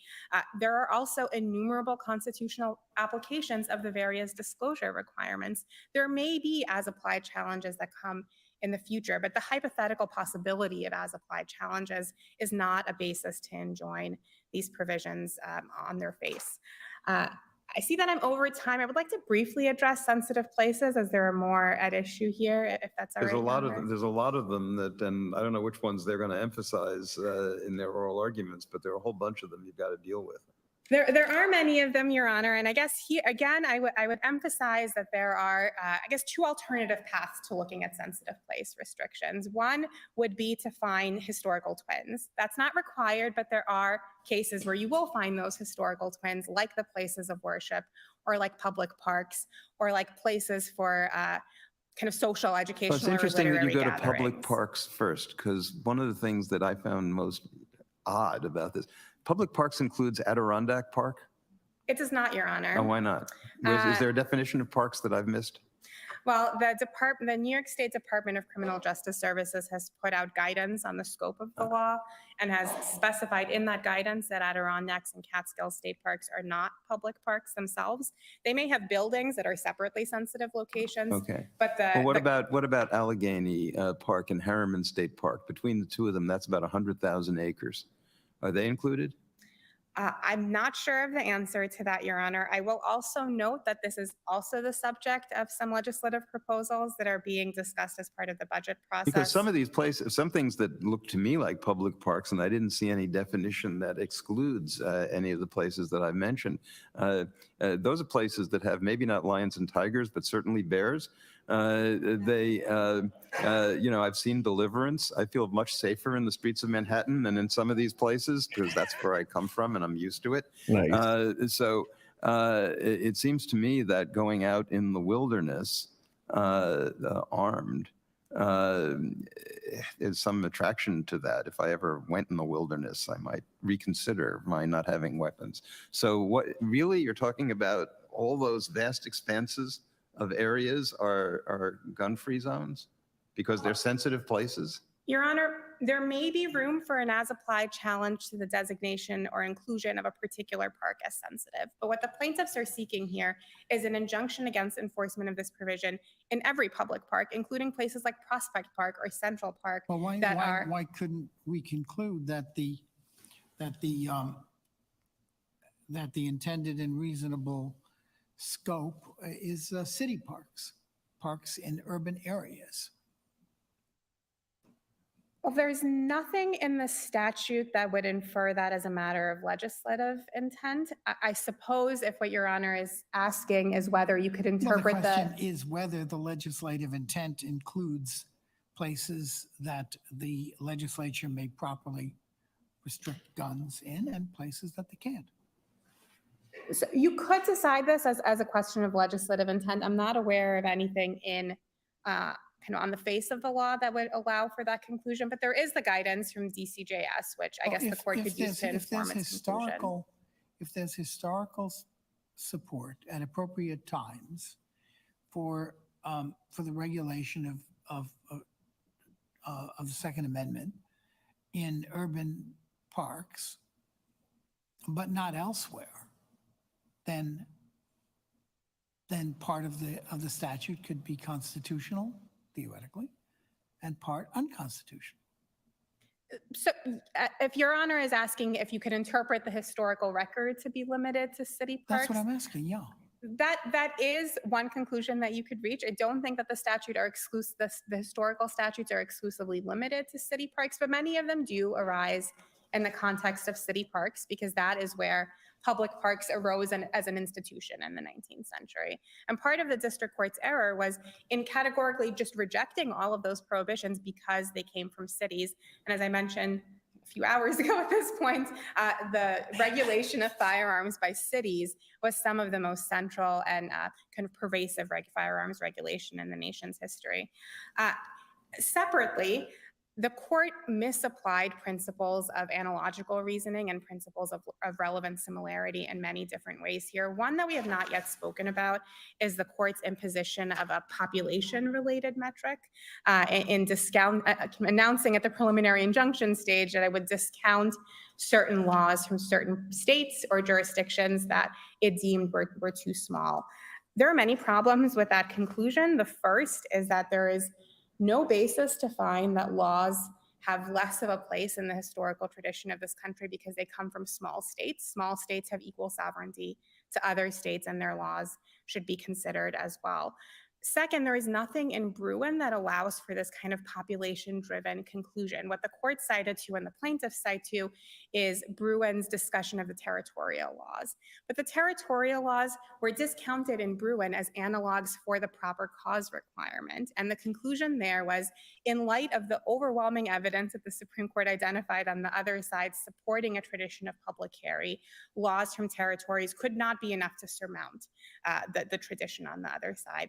The court did not hold that territorial laws as a matter, as just a holistic matter, could be excluded, nor did the court hold that because the territories were small, all laws from all other jurisdictions that are also small could be excluded. Again, what Bruin was aiming at was ascertaining a standard that would capture an accurate understanding of the historical understanding of the Second Amendment.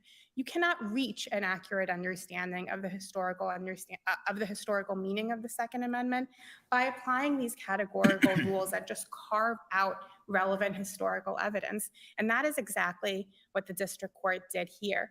Whatever rule Your Honors announce today as to how you apply Bruin's test should focus on the purpose of the Bruin test, which is to reach an accurate understanding of the meaning of the Second Amendment, not to apply categorical rules, kind of gotcha requirements that artificially circumscribe the historical record. Thank you. Thank you.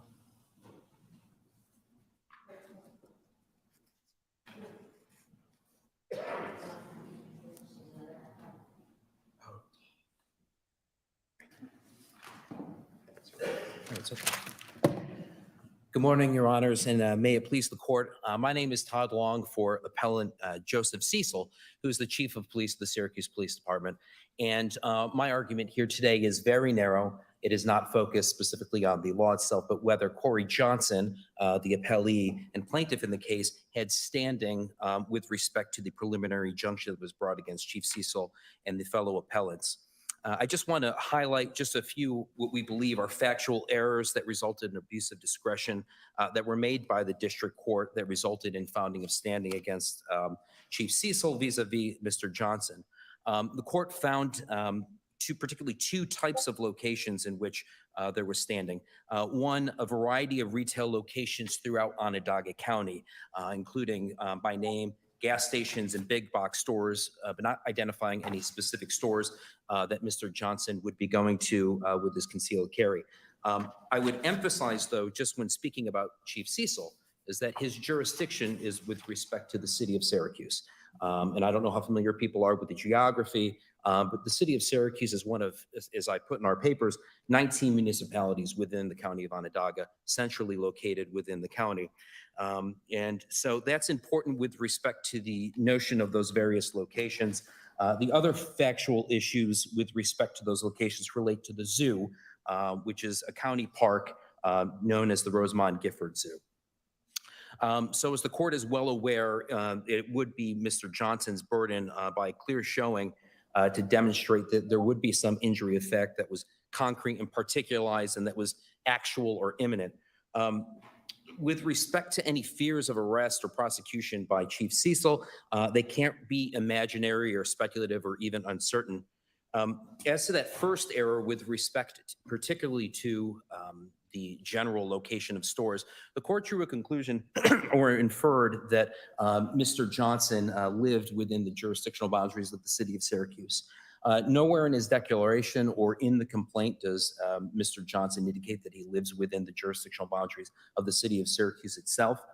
Instead, an inference was made that Mr. Johnson could or does live in the city of Syracuse on the grounds that he quoted a press release or a press statement that was in our local paper regarding the county district attorney and our chief of police, Chief Cecil, and indicates that the district attorney, William Fitzpatrick, and Chief Cecil are the top law enforcement officials where I live.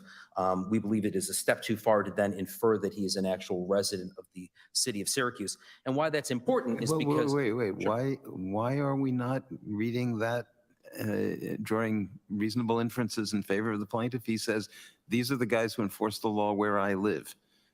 Why would he say that if he lived outside of Syracuse, or for that matter, with respect to the district attorney, outside the county? Don't we assume that he means, when he says they're the people who enforce the law where I live, that he lives where they enforce the law? Isn't that what he's saying? Well, Your Honor, with respect to that, two issues.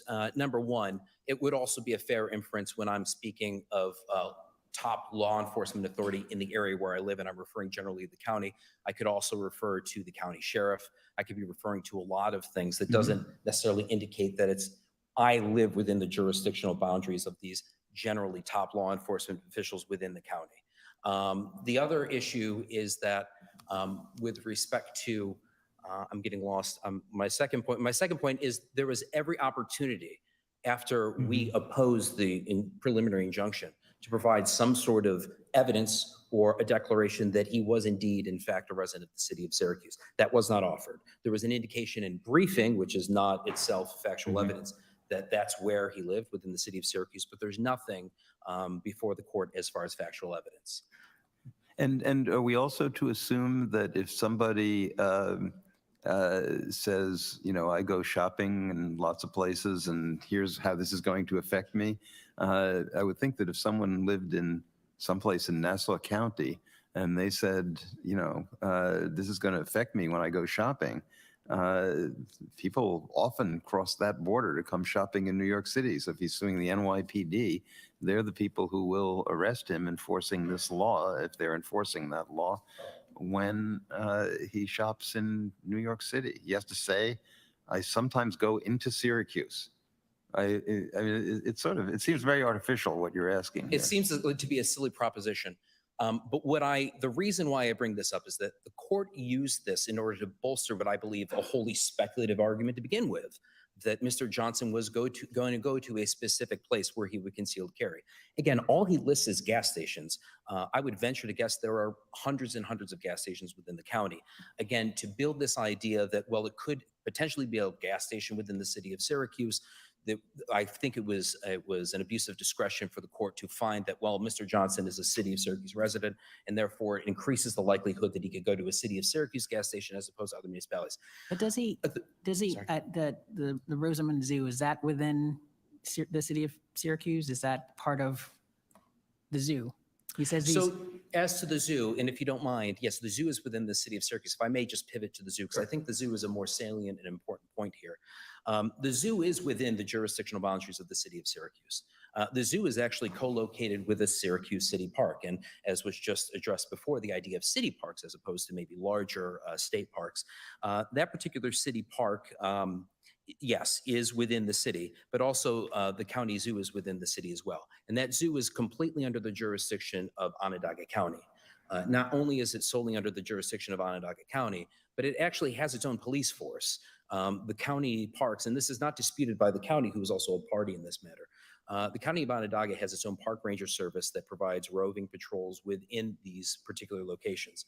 And so the point of that argument that we had made is it creates a series of further and further causal gaps in speculating as to whether or not a Syracuse police officer would ever be involved in any complaint. Does the city of Syracuse Police Department have the jurisdiction to act within the county park? They would have jurisdiction, as Well, I understand. I still don't understand. I mean, look, in New York City, which I'm more familiar with, I wish I were more familiar with Syracuse, but I'm not. In New York City, we have park police that are a separate police agency. We have state parks right here in Manhattan.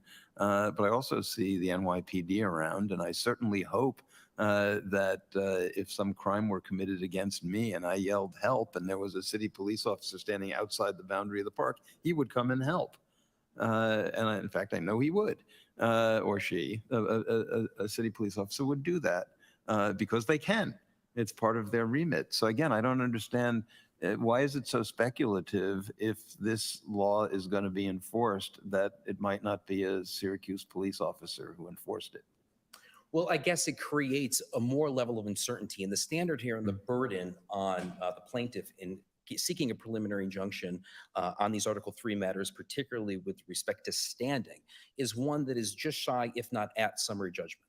And so if he would have to make some sort of showing factually that there is no dispute that under these circumstances, it is likely, if not certain, that I would be arrested making certain actions, say concealed carry at the zoo.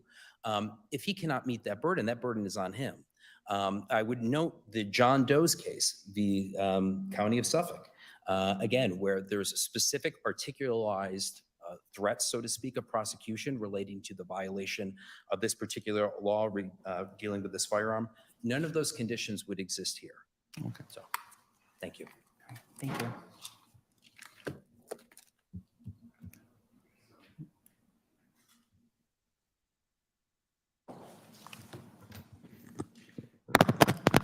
There we go. Raise it. Okay. Steven Simbal, the machine gun lawyer, on deck. I still think it's the morning, so good morning because I don't have a watch on, but good morning and may it please the court. My name is Steven Stambulia, my co-counsel Rob Olson, and we represent the appellees. Chicken farmer. So there's a couple of things that I would just like to kind of start off with. This law, the Concealed Carry Improvement Act, was enacted 8 days after the Bruin decision came out. Governor Hochul promised that she was going to fight back, and the New York Assembly and her did just that. They thumbed their nose at the Supreme Court. They retaliated against the Second Amendment, and they're really thumbing their nose at the judiciary in general. How can it be that New Yorkers had more rights prior to Bruin, more Second Amendment rights, than they do after it? It doesn't make any sense. Now, I want to kind of address some of the concerns that my friend Mr. Long had about Plaintiff Johnson. We have the, to all the other places that he says wasn't particularized, he didn't name the gas station, he didn't name the specific big box store he wanted to go to within Syracuse. We have an admission that he has, that he wanted to go to the zoo. Now, Mr. Long's client wants Plaintiff Johnson to list exactly when and where and how long he's going to be there. And the Supreme Court doesn't require that for standing. His client made a statement that he was going to, on a complaint-driven basis, take and seize firearms from people that were, prior to the Concealed Carry Act, lawfully carrying within numerous places. So I think that's enough, and the district court certainly found that was enough, and it was not an abuse of discretion at this early stage for the district court to find that. Maybe something later on happens, but at this point, I don't think it was an abuse of discretion. He also mentioned Onondaga County didn't dispute that they owned part of the zoo or the zoo. Onondaga County didn't even oppose the preliminary injunction. In fact, like 5 of the defendants filed non-opposition motions not opposing the preliminary injunction for various reasons, known only to them. And I think that's worth pointing out to the court. It was just, a select group of people that were really adamant about this. And despite Chief Cecile, or Chief Cecil, I should say, I'm not from here, I don't speak that way, not having lots of opportunities to say, we're not going to enforce it, we're not going to enforce it. What does he do? He files a reply brief, an opening brief and a reply brief where he talks about how important this law is. Okay, well, I can tell you who it's not. It might be directed at keeping bad people from carrying guns, but what it's doing is it's keeping everyone from carrying guns all over across the state, even though they were permitted. They jumped through all the hoops that New York had, and it's stopping everyone from carrying a gun. No one wants bad people to carry guns. No one wants murderers to carry guns. I'm certainly not going to walk into your house, Judge, with a gun without you specifically inviting me to do it. No one's saying that should be allowed, and you probably wouldn't. But no one's saying that should be allowed. But you have the right to, if you had your own medical practice, to tell who could come into your house or your medical practice and who not to. The state took that away from everyone that owns their own business if it's listed as a sensitive place. I'll give you an example. Pastor Mann, Plaintiff Mann in this case, is the pastor of a church and lives in a house connected, a parsonage connected to his church. The state, on the auspice of exercising his bundle of rights, right? They took one of his bundle of rights and said, we're not going to let you carry in this parsonage in your home. In the district court, counsel for the defendant said, well, that's an interesting question whether or not Pastor Mann could have a gun in his home, because we're going to have to wait for an enforcement action. And the reason is that the parsonage is physically connected to the church. Is it a place of worship? He has some kinds of Sunday school meetings and whatnot in his parsonage. The state couldn't answer that. To me, that's a really easy answer. Of course he can carry in his home. Of course he can possess it in his home. But the state said, we're going to have to wait for enforcement. Well, I think that's wrong, because sometimes he is found not guilty, but kind of the punishment is the process. He's still going to have to go through all of that, and I don't think that's the right way to do it. He stated his intent to carry in his church no matter what. It's funny, when the court first granted the temporary stay, and they basically said, we're going to stay all of the district court's opinion. And when we had a chance to reply to that, and we said, whoa, you're giving them more than they even asked for. And they came out and said, well, we're only going to appeal churches, but we're going to let people designate who can carry in there. And we're going to appeal the buses, but not private buses. So the relief that was provided I'm trying to think of the best way to phrase that. I'm sorry.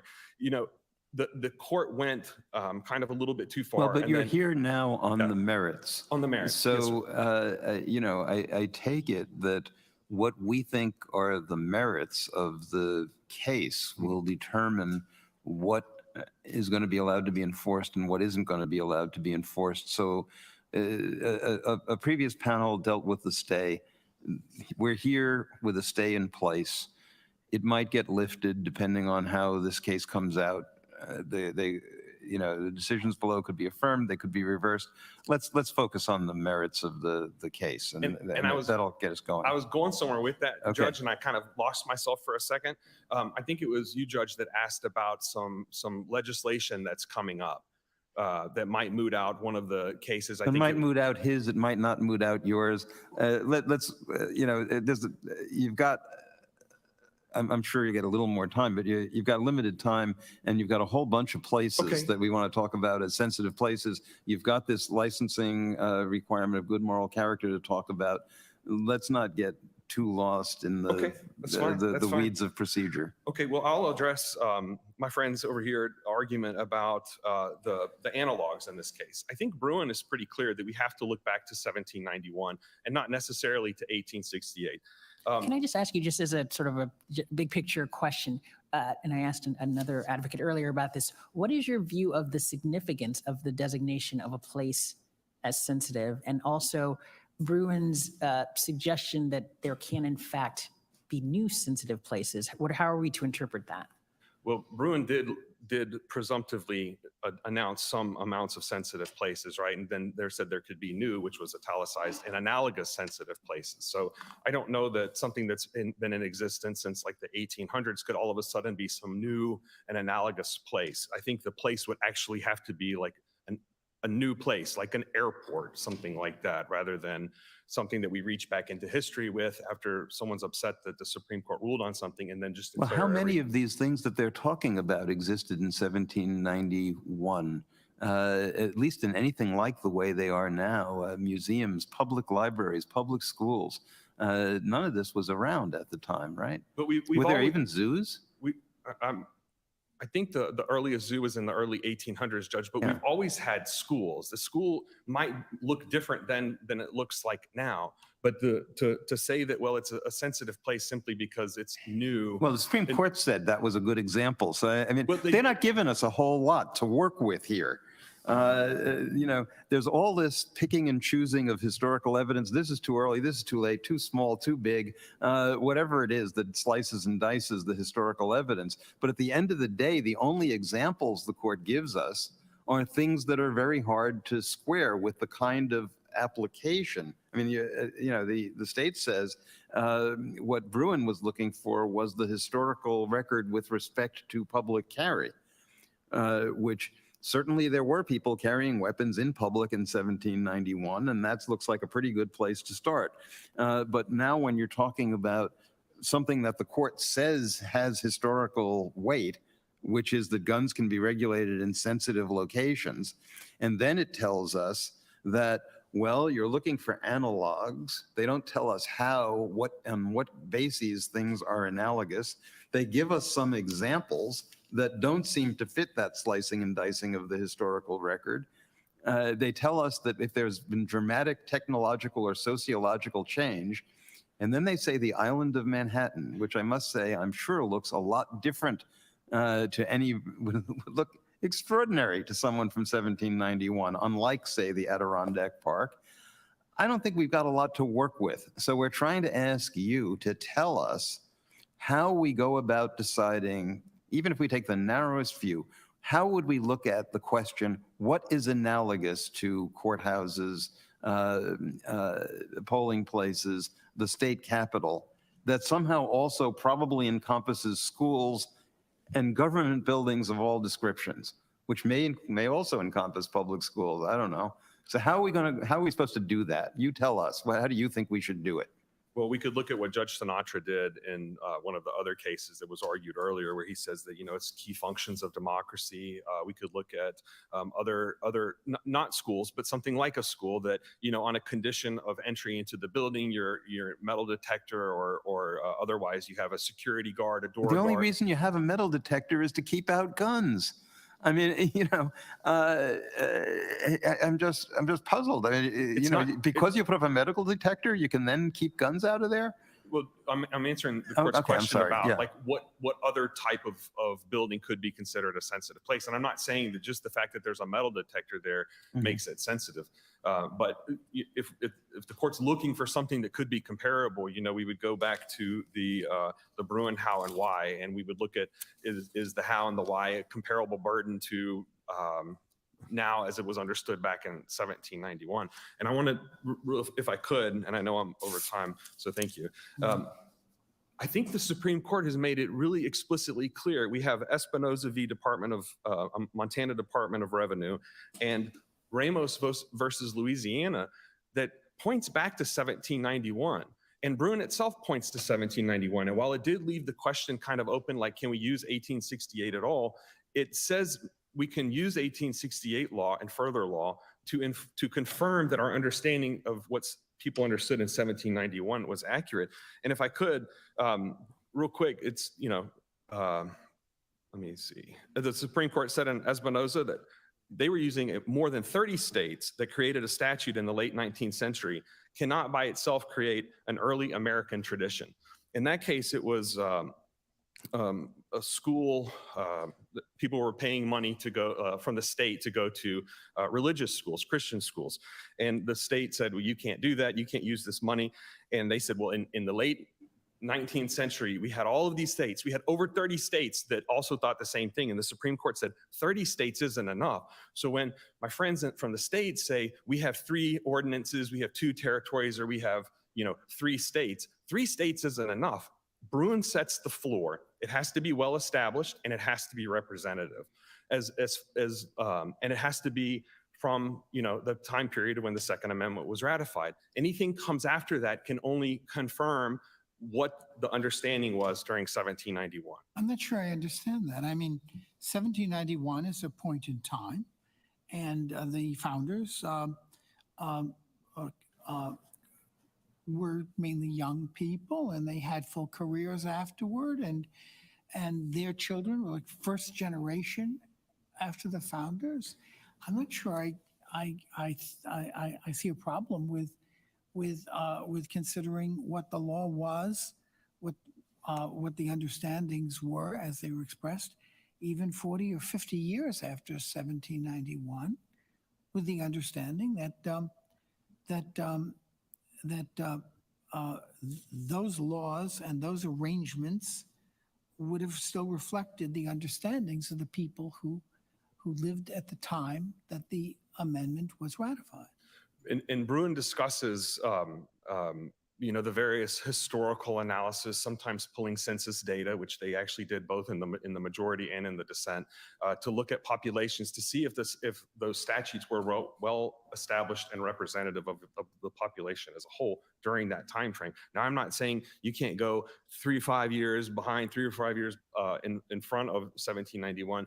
But what I think Bruin says specifically is that it's not that Bruin doesn't endorse some freewheeling usage of any historical time period. We're looking at... I don't know what freewheeling means. I mean, I'm a lawyer, and you look to precedents and you look to laws, and I guess that's freewheeling. All I can say is what the court says, Judge, and Justice Barrett also cited it in her concurrence as well. Yeah, but she was specifically suggesting that we should be looking principally at 1868, right? And then she goes along with the majority opinion and says, well, but I'm on this understanding. I don't believe that her concurrence in Bruin was saying that we should rely on 1868. In fact, it looks to be opposite than that, because she cited to Espinoza in her concurrence, which is the case that I read talking about 30 statutes coming from the late 19th century isn't enough to create an early historical tradition. So I could have... But you can't go too far back either, though. Right. I mean, it just puzzles me. The whole thing puzzles me. This is not the same thing, it seems to me, as interpreting a statute and saying, well, the Congress or the legislature had before it judicial decisions that said this, that, and the other thing. So we look at what was before them at the time, and we can say, well, they must have known about that, and they must have intended to incorporate it. But then if you're saying, well, we're not going to do that. We're not going to assume that they had this great understanding of all these English precedents. So it's not exactly like that. But I guess I have the same question as Judge Jacobs. Ultimately, why isn't the subsequent history relevant to what everybody thought the Second Amendment meant? We have to find something where at the time in 1791, if there wasn't legislation on the books somewhere that prohibited something, then we assume that everyone thought there was a constitutional right to do that something? Well, I mean, Judge, we have put together, the defendants in this case have put together a massive historical record and submitted it to the court. And the court, I know that this court has questions on it, but the district court weighed and measured all of these different cases, appears to be faithfully following Brune, depending on the timeliness of the statute, the population that was at issue. And that's why we go back to, it's not an abuse of discretion to issue a preliminary injunction at this point. And granted, not all of the questions have been answered, but just because all the questions haven't been answered doesn't mean that the district court abused his discretion in coming up with the answer that he did. He didn't give us everything we asked for, and he didn't give the state everything they asked for. So it wasn't like it's just completely one-sided, Judge. And I know the court wanted to talk about good moral character. It's all Right. briefed. If you had any questions, I'd be happy to answer them. Right. Well, just actually one question I would ask on the licensing issue. As far as standing, your view is that it wasn't necessary. What is necessary to have standing to challenge the licensing? The licensing. So, this court has the De Castro precedent, which holds that there's a futility exception for actually having to go and apply for the permit itself. And if we take the case, it's a United States Supreme Court case, Simmons v. United States, where the Supreme Court has found it, quote, intolerable that one constitutional right should have to be surrendered in order to assert another. And that's what Mr. Sloan has done here. He's not going to give out his private social media accounts to the government. That's a violation of his First Amendment right. It's a violation to remain a violation of his First Amendment right. Why is his social media accounts private? I'm sorry, sir? Why are his social media accounts private? I thought they're social. They're all out there. Why can't the government just go in and look for them? All he's doing is providing the convenience of giving a list. Well, to the extent that they're public and the government already knows about them, then fine. But a lot of people post anonymously. I'm on Twitter, not under my real name, but I don't want the government knowing who I am. It's none of their business, Judge. So maybe I want to troll them or something. Like, I just keep it to myself. It shouldn't disqualify me from owning a gun. Mr. Sloan's a law-abiding citizen, but he doesn't need to sit down. Well, but what's the value of any kind of background check? In effect, I take it you're not, at least you're not challenging any of the various categories of people who are categorically excluded as dangerous under the statute. Maybe other people will have problems with that, but you don't have a problem with that. But then, so you check the box that says I've never been confined in a mental institution, and they just have to accept that? They can't do anything to look into whether that is true or not? Well, now, I don't know about whether social media accounts are going to help with that, but having to provide names of people who are close to you, a rather limited number of names, who might be able to be interviewed and say, yeah, he was locked up in a mental institution for 5 years. Why isn't that something that, are you saying they can't do anything? They can't follow up? The state has the ability, Your Honor, with all of those examples that you just gave, to be able to go into some of their databases and pull whatever information they want. Even in Mississippi, where my permit comes from, they run a background check, a NICS check from the federal government. Yeah. It doesn't take 3 years, Judge. Well, but there's a longer list of these categories, though. It's not just things that would be in that database. Now, again, I understand there's a little bit of a complexity here that we're not looking at all of these provisions, and some of them may be unconstitutional in themselves, I suppose, if someone were here who had standing and wanted to challenge them.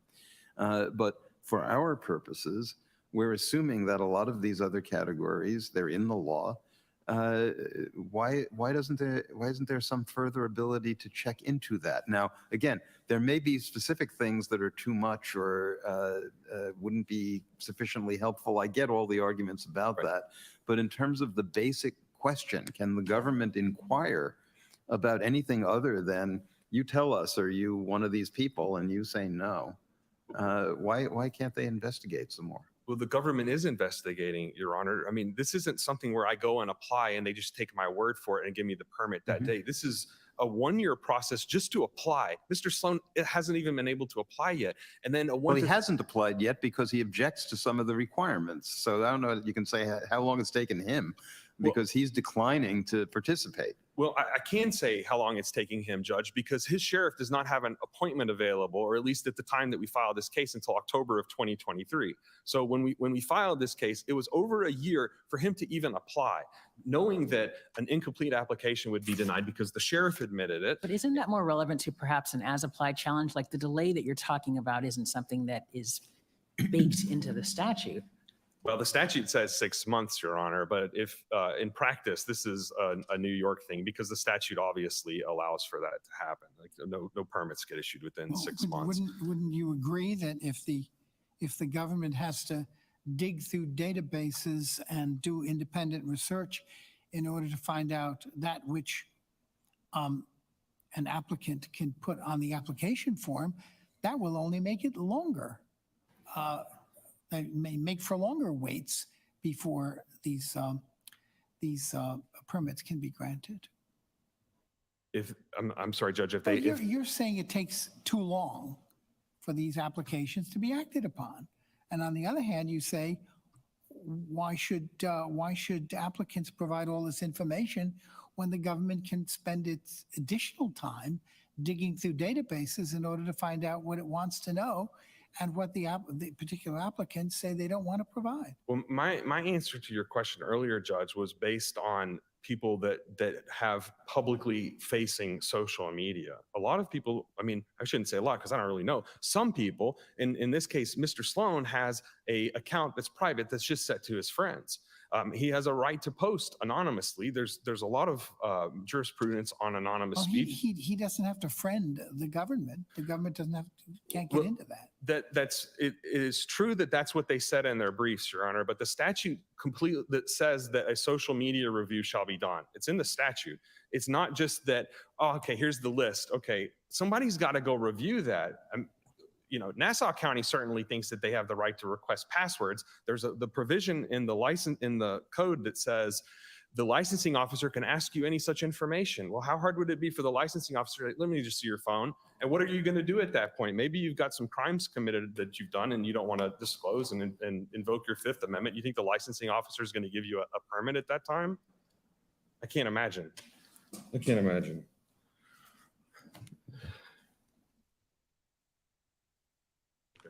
I appreciate it. Thank you. All right, thank you. Hello, Your Honors. I have 4 points, 2 just small ones about the scope of the injunction and 2 bigger ones about sensitive places. About the scope of the injunction, my colleague said that no one wants dangerous people to have guns, but that is exactly the relief that the plaintiffs have asked for and the district court ordered by precluding the government from using its good moral character requirement, which is designed to weed out dangerousness, and precluding the state from asking for information that would inform that inquiry. Next, my colleague said, Judge Lynch, no one wants to enter your house with a gun without asking you. Again, that is exactly the relief that the plaintiffs asked for and the district court ordered by enjoining the private property provision with respect to private residences. With respect to sensitive places, just a couple of big picture points. Judge Lynch, you asked, what are we to make of the use of new and analogous or Bruin's kind of discussion of modern developments? And we think there are 2 things that this court can look to. New and analogous can mean that a place, even if it existed at the time of the founding, can become sensitive over time.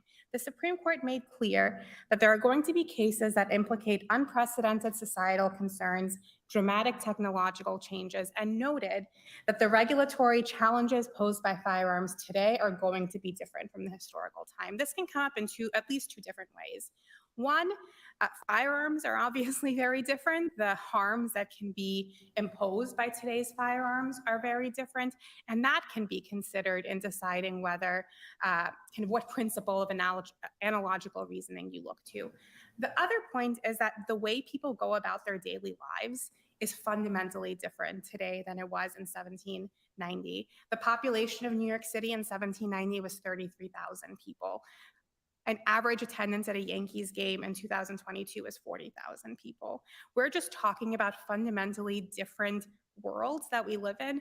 And what the court in Bruin made clear is that the Second Amendment does take some regulatory options off the table, but it does not tie the hands of legislatures or courts in responding to these modern developments by enacting reasonable laws that are relevantly similar to laws that existed earlier. And the last big picture point I'd like to make is about the use of evidence after 1791. This is especially important in the sensitive place context. As I mentioned earlier, the sources that Bruin itself cited in support of the sensitive places it recognized reference 19th century laws. If you look to schools, there actually are not founding era sensitive place regulations about schools. If that was the rule that your honors would adopt, it would render that portion of Bruin meaningless, because Bruin will have recognized sensitive places that could actually not survive the test that plaintiffs say Bruin established. For all of those reasons, we urge that the court reverse the injunction. Can I just ask Thank you. one question that came up in the argument that I really hadn't thought much about? Before Bruin, New York relied on the special needs licensing to deal with all of these problems. Almost all of the plaintiffs in these cases already have carry permits under New York law. So before Bruin, they could have gone into any of these places, at least absent some affirmative, I assume that Lincoln Center, or at least the theater I go to most, wouldn't let me in with a gun because they do have metal detectors. So I guess that's what they would do. But subject to what they would do, someone like most of these plaintiffs could go to the zoo carrying a gun, and now they can't. Why does that not say something about how strong the justifications are for treating these places as so sensitive that even people who passed, now I realize these people may just be grandfathered in a way, and now there are going to be a whole bunch of people who, thanks to Bruin, will be able to get carry permits for the asking. But is that the difference, that it's now all these other folks get to run around with guns that makes these sensitive locations more sensitive than they were the day before Bruin? Well, Your Honor, as a legal answer to the question, the fact that certain places were not sensitive before does not mean that the Second Amendment precludes legislatures from designating them as sensitive now, right? That presumption is referencing what I discussed earlier. You can't presume that governments are always regulating at the maximum of their constitutional authority. So the mere fact that certain places were not sensitive before is really legally irrelevant. The fact that they weren't regulated before under the somewhat different conditions where we had our 100-year-old Sullivan Law that the Supreme Court discovered was unconstitutional.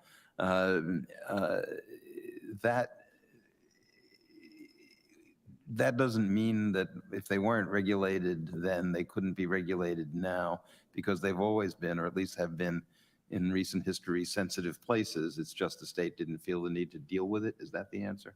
That's exactly right, Your Okay. Honor. Thank you very much. All right, thank you. Thank you both, or all three.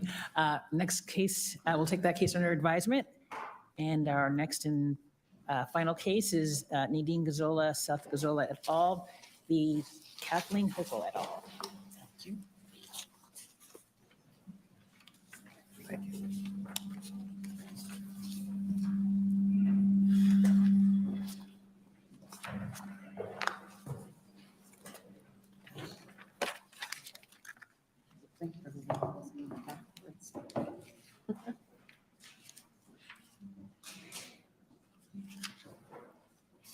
If you could just hang on a second.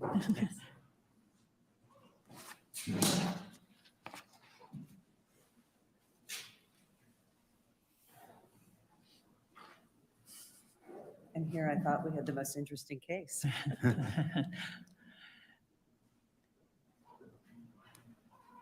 All right, whenever you're ready. Thank you. My name is Paloma Capana. I represent the plaintiff appellants in Gazzola versus Hochul. Nadine and Seth Gazzola are here today in the courtroom with us. Thank you for the opportunity. What a morning. I think the two words I would like as my theme for oral arguments are concrete and stable. Myself, I am so pleased that we are here on federal firearms compliance issues, which do have such a stable and logical progression since the 1968 Gun Control Act. So hopefully we will not be suffering from quite as many hypotheticals, if you will, Judge Lynch. My problem is that we have been in a state of crisis since December 5th, and I seem not to be getting across to the court the urgency of the circumstances in which my clients and any other FFL 01 or 02 finds themselves here in the state of New York. So I make myself a list of dates.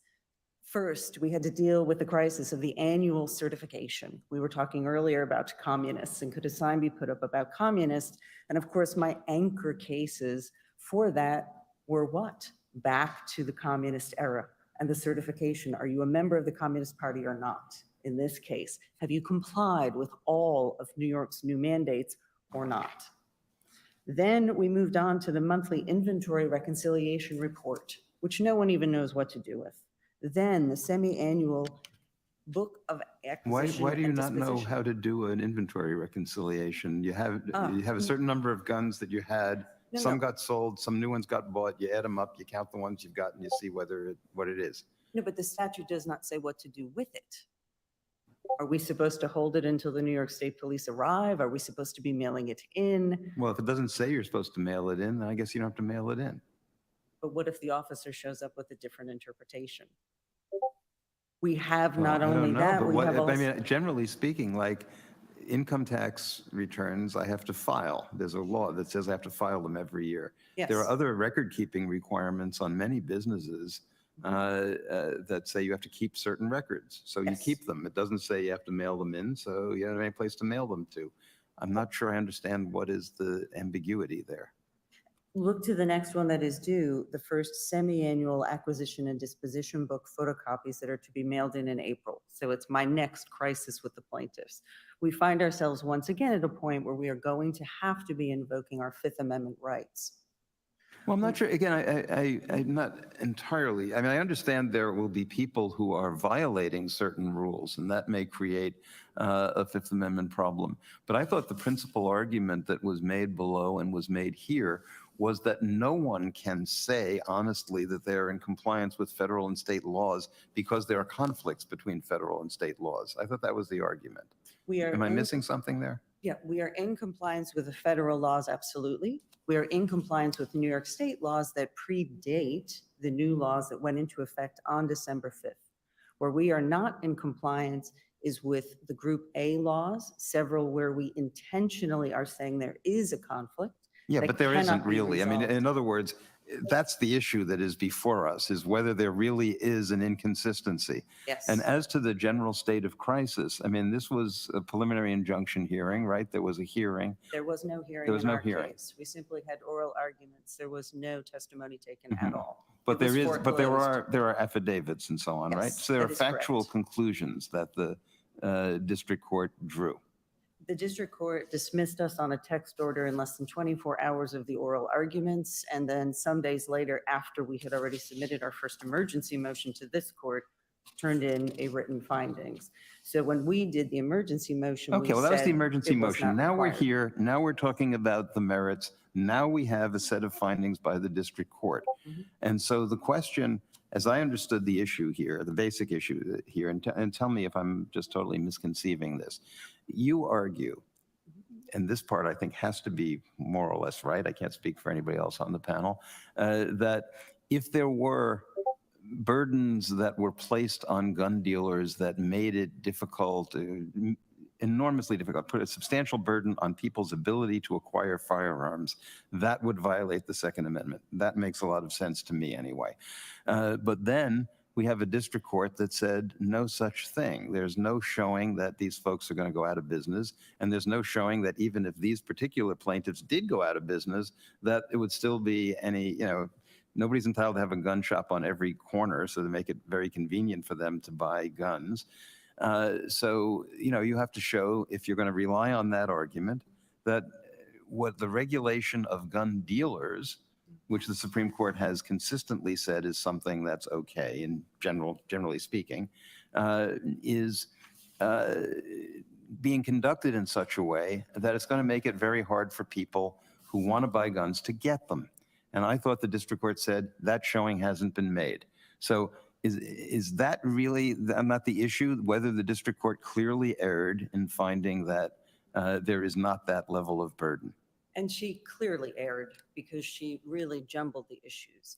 What I've tried to get across in our papers is that the laws we complain of fall into three separate categories, Group A, B, and C, and a separate standard will apply to each. So when we're looking at a direct conflict to federal firearms compliance law, such as there shall not be a gun registry, dealers who create certain records at their business premises must maintain them there, full stop. We're looking specifically at preemption question. Well, tell me exactly, give me your best shot as to here's what the federal law says and what the state law says is inconsistent with that. Sure. Congress 3 times over has stated a very clear intention that there shall never be at any point a gun owner's registry. The state of New York has admitted that that is what they want to do with the records they wish to take from my clients. When we go through federal firearms compliance law, Tell me exactly where it says that in the law. What is the law that says they are creating a gun registry? there are numerous sites, Your Honor, and I laid them out consecutively. Just give me one. Just give me one if you know. I want to be able to look at them. Tell me what is the best one that says they are creating a gun registry, a registry of gun owners. The state of New York admission to that point is contained in the papers that are currently pending before the United States Supreme Court.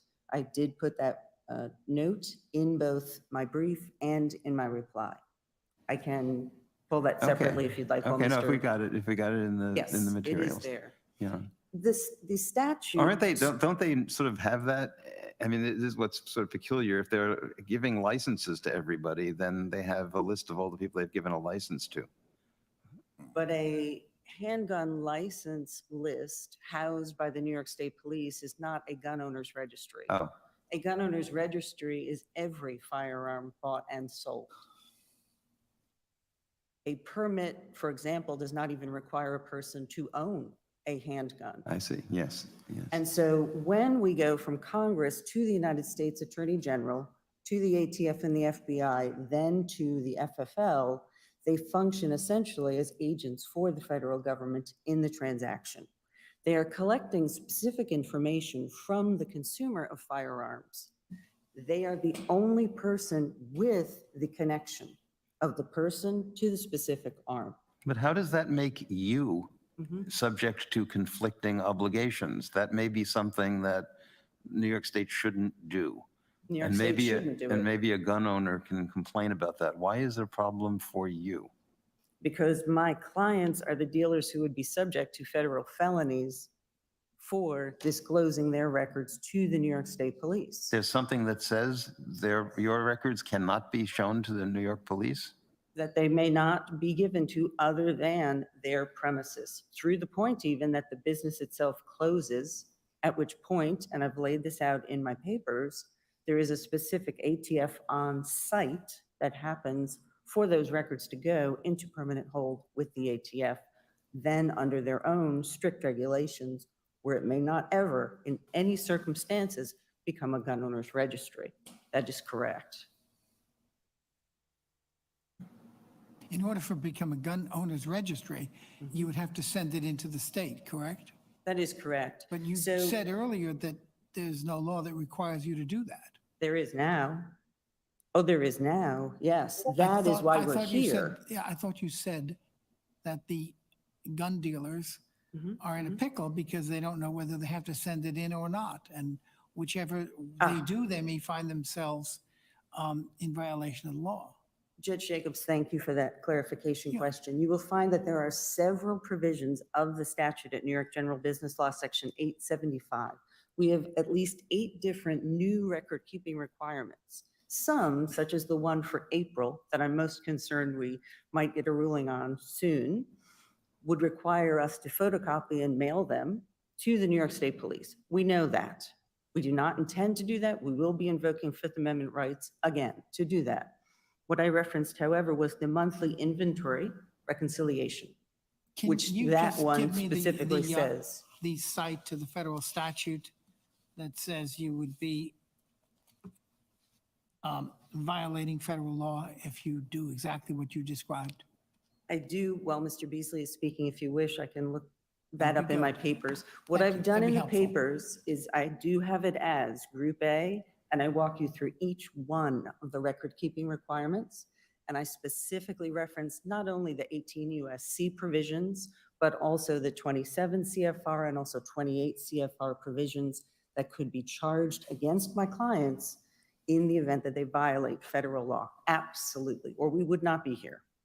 We would not be here. So in a sense, it boils down to, in a choice between going to federal prison, if you will, or state prison, our choice is that we are going to follow the federal law first. We consider that to be the apex. We consider that Congress has been very clear in 3 statutes. And now, most recently, the bipartisan bill from June of 2022 under President Biden, again, the reaffirmation there should not be a gun owner's registry. So that speaks to our Group A laws. As to our Group B laws, then we have a couple provisions from the CCIA. So we're a little bit back into that question of historic context. There has never before, either in New York or in the United States, been a license required for a long gun. Now there is one.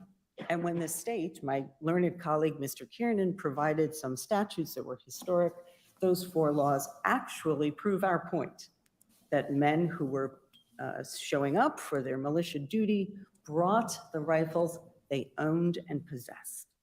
They brought the ammunition that they owned and possessed. There was no license that was required either for the long gun or for the ammunition, which rolls us rather nicely into my slightly esoteric point that I'm hoping, Judge Jacobs, you might in particular muse around with. The notion that there is still one word left in our precious Bill of Rights to interpret, and that is the word to keep. It says to keep and bear arms, and yet to bear really has had pole position. I mean, look, even this morning, everybody left, right? Here I am to talk about to keep, which I think is the most interesting historic minute we could have in our generation. Well, let me just try to understand the argument. Is it your position that there's some special license required of a gun dealer to keep the very guns that he or she is selling? Is that the point? Or is this a separate argument that some of your clients would have whether they were in the business of selling guns or not? We believe that to keep and bear arms has an independent value that has yet to be realized. So I cited to you in my reply papers a decision from 1871 where Andrews versus State looked like 2 judges from Tennessee maybe kinda came close to seeing that the words to keep have an independent value. And one memorandum from 2004 from the Department of Justice to President Bush where they gave 2 pages on the words. I'm sorry, I thought it was a simple question. Are you saying that this issue about keeping arms, which after all I thought was what Heller was about in the first place, so that's why we're getting to bear, because now we have the carry issues which are different. I just ask, are your clients saying they're objecting to something they want to do as private citizens that any of these other folks could have also challenged if they chose, and if they had an interest in it? Or are you saying there's something that the keep obligation is special for gun dealers? Which is it? I mean, I'm just ignorant. I want to know what you're arguing. The argument is it is one and the same. That arms is the only object in the Bill of Rights. In order to bear arms, you are owning and possessing them. You are doing that by going to the dealer. The dealer is inextricably linked. If New York is to prevail, and as I say, let's just go to my worst case scenario. Gun dealers start shutting down all across the state of New York. It will not matter what you have already talked about this morning. There will be no firearm to bear. The New York citizen, as a practical matter, even if they have a concealed carry permit, will have nowhere to go to purchase that firearm. Okay, but that gets back to what I was prepared to concede at the beginning. And again, I don't, maybe I won't be after I finally study it and after I talk to my colleagues and if they have a different view. But my inclination is to say, yeah, okay, that's an argument. But factually, the district court said you haven't made the showing that that is what is likely. So that's the issue. So what you're saying is, what you're saying about the right to keep is not about either. My client wants to buy a long gun and now he needs a license and that's unconstitutional. And that's just something he wants separate from his being a gun dealer, nor is it that somehow the licensing requirements prevents him from having inventory. But we're just back to, if the gun dealers have to close down, then everybody's Second Amendment rights are violated. That's the basic crux of what your argument is. Yes, I am not here with a property argument or a seizure of property argument. I got am it. here, the Okay. way that we rolled it across was Okay, to so then let's say- get back to Yes. what is it that makes the district court's finding clearly erroneous when the district court says that you have not established that all of you guys, all of the people that you represent are going out of business, let alone that all the gun dealers around New York are all going out of business? How did you make that showing? Yes, What's the evidence? by a new standard, constitutional regulatory overburden. So as I've laid out in our papers, and most particularly in the reply that we was just submitted, if we recognize to keep as the new kid on the block, the final word to be interpreted, and we give it a separate independent value, then this court would need to have some way to know when is that being violated. We are proposing constitutional regulatory overburden, that there comes a point where the state is targeting clearly an industry. New York General Business Law, Section 875, only applies to dealers of firearms, where the burdens heaped upon them are impossible for the whole list of reasons that I set out: technologically infeasible, financially implausible. Look at the totals that we've done on our specific statute section by statute section analysis. You can't do it. It is designed to drive an industry out of business. And so when you come back to a comment such as, well, what if we just have Walmarts? Well, Walmart only has 47 FFL licenses total in the state. And as of 2019, their public policy is they don't sell handguns. That brings us down to Runnings, also proposed by the state of New York. 10 FFL licenses total for the state of New York. Where does that leave us? You were talking earlier, what are historic analogs? How do we know when a case is close enough? I have said, perhaps to the point of boring in these different proceedings, you're in steelworkers versus US. You're in those wartime necessary industry cases where we have a pocket of 14 cases total that have essentially gone to sleep because they haven't been of use. Now they're of use again, because right here, right now, what you have is a state who is getting tricky. We've got this wonderful whole women's health case out of the United States Supreme Court, and not only the majority opinion, but the concurring and the dissents nailed it as to what the state of New York is doing. They're not coming in with an outright ban. They know they can't get away with that, even here at the Second Circuit. Instead, they're coming in with a scheme designed to evade judicial review. Justice Comey Barrett nails it with that language. Justice Roberts saying we may have to work harder as judges because it is not so obvious the endpoint to which these laws are directed. So we've put on essentially our little see-through glasses to look at this law and say, I come to you today with 31 separate statutes and statutory sections. I am the heavy lift. I was glad when you rearranged us on Friday and I became case number 5. I know I'm asking you to do the most, but it is to keep, and it is my clients with their unique standing beyond the plaintiffs of Heller, McDonald, and Bruin, where you can be first. You can be the judges who are the first to interpret the last word of the Bill of Rights and give meaning to the Second Amendment that will last for generations. Right. Thank you.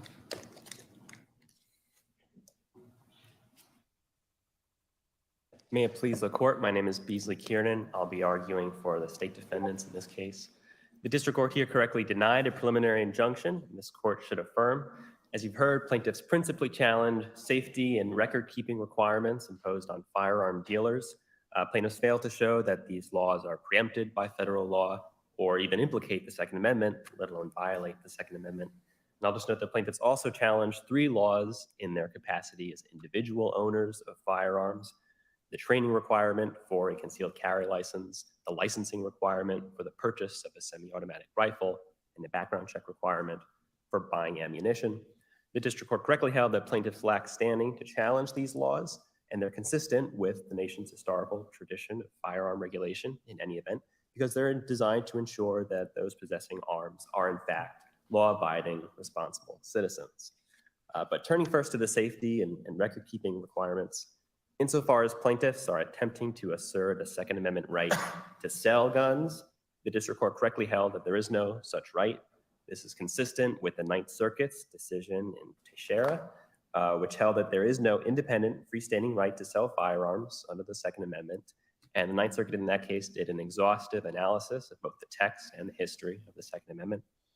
Insofar as plaintiffs are attempting to assert a Second Amendment claim on behalf of their customers, as the district court explained, plaintiffs have just failed to show that these challenged laws prevent plaintiffs' customers from purchasing arms in the state of New York. As you've heard, plaintiffs' theory is that the laws are so burdensome that gun stores across the state will close. There's no support for this in the record. Even in plaintiffs' reply brief, they acknowledge that there are still over 1,700 gun stores in the state of New York as of February 2023. Nor is there any evidence that any particular New Yorker is unable to purchase guns because of these safety and record-keeping requirements. Do you agree that if they could make that factual showing, they would be able to, they would have standing to raise that issue?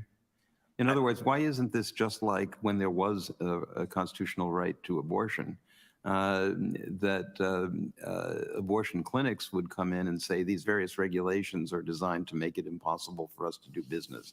And those were, some of them won, some of them lost, but they were all considered on the merits all the way up to the Supreme Court. So, I mean, are you contesting that they shouldn't even be here? Or are you saying basically that they just haven't made that showing and so we don't have to worry about that? That's right. They haven't made that showing.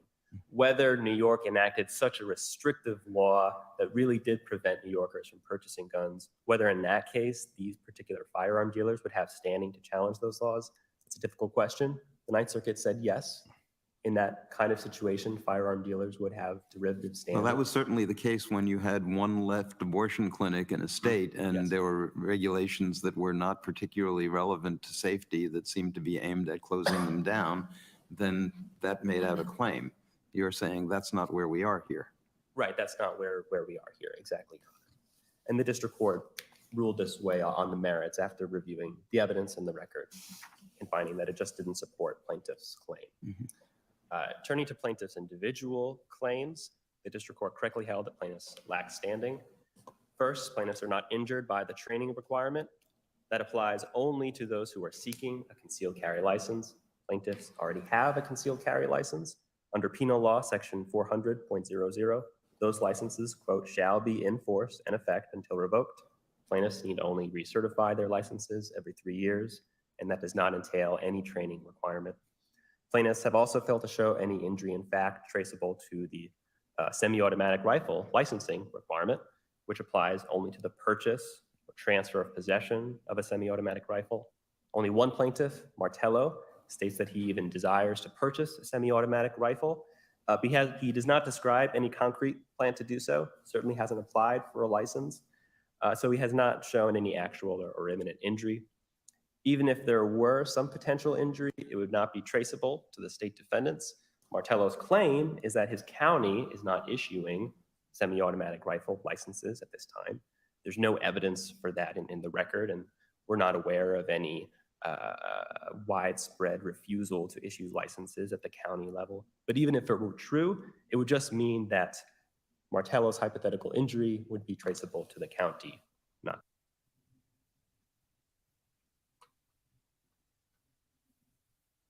Okay. Looks like we lost audio for some reason.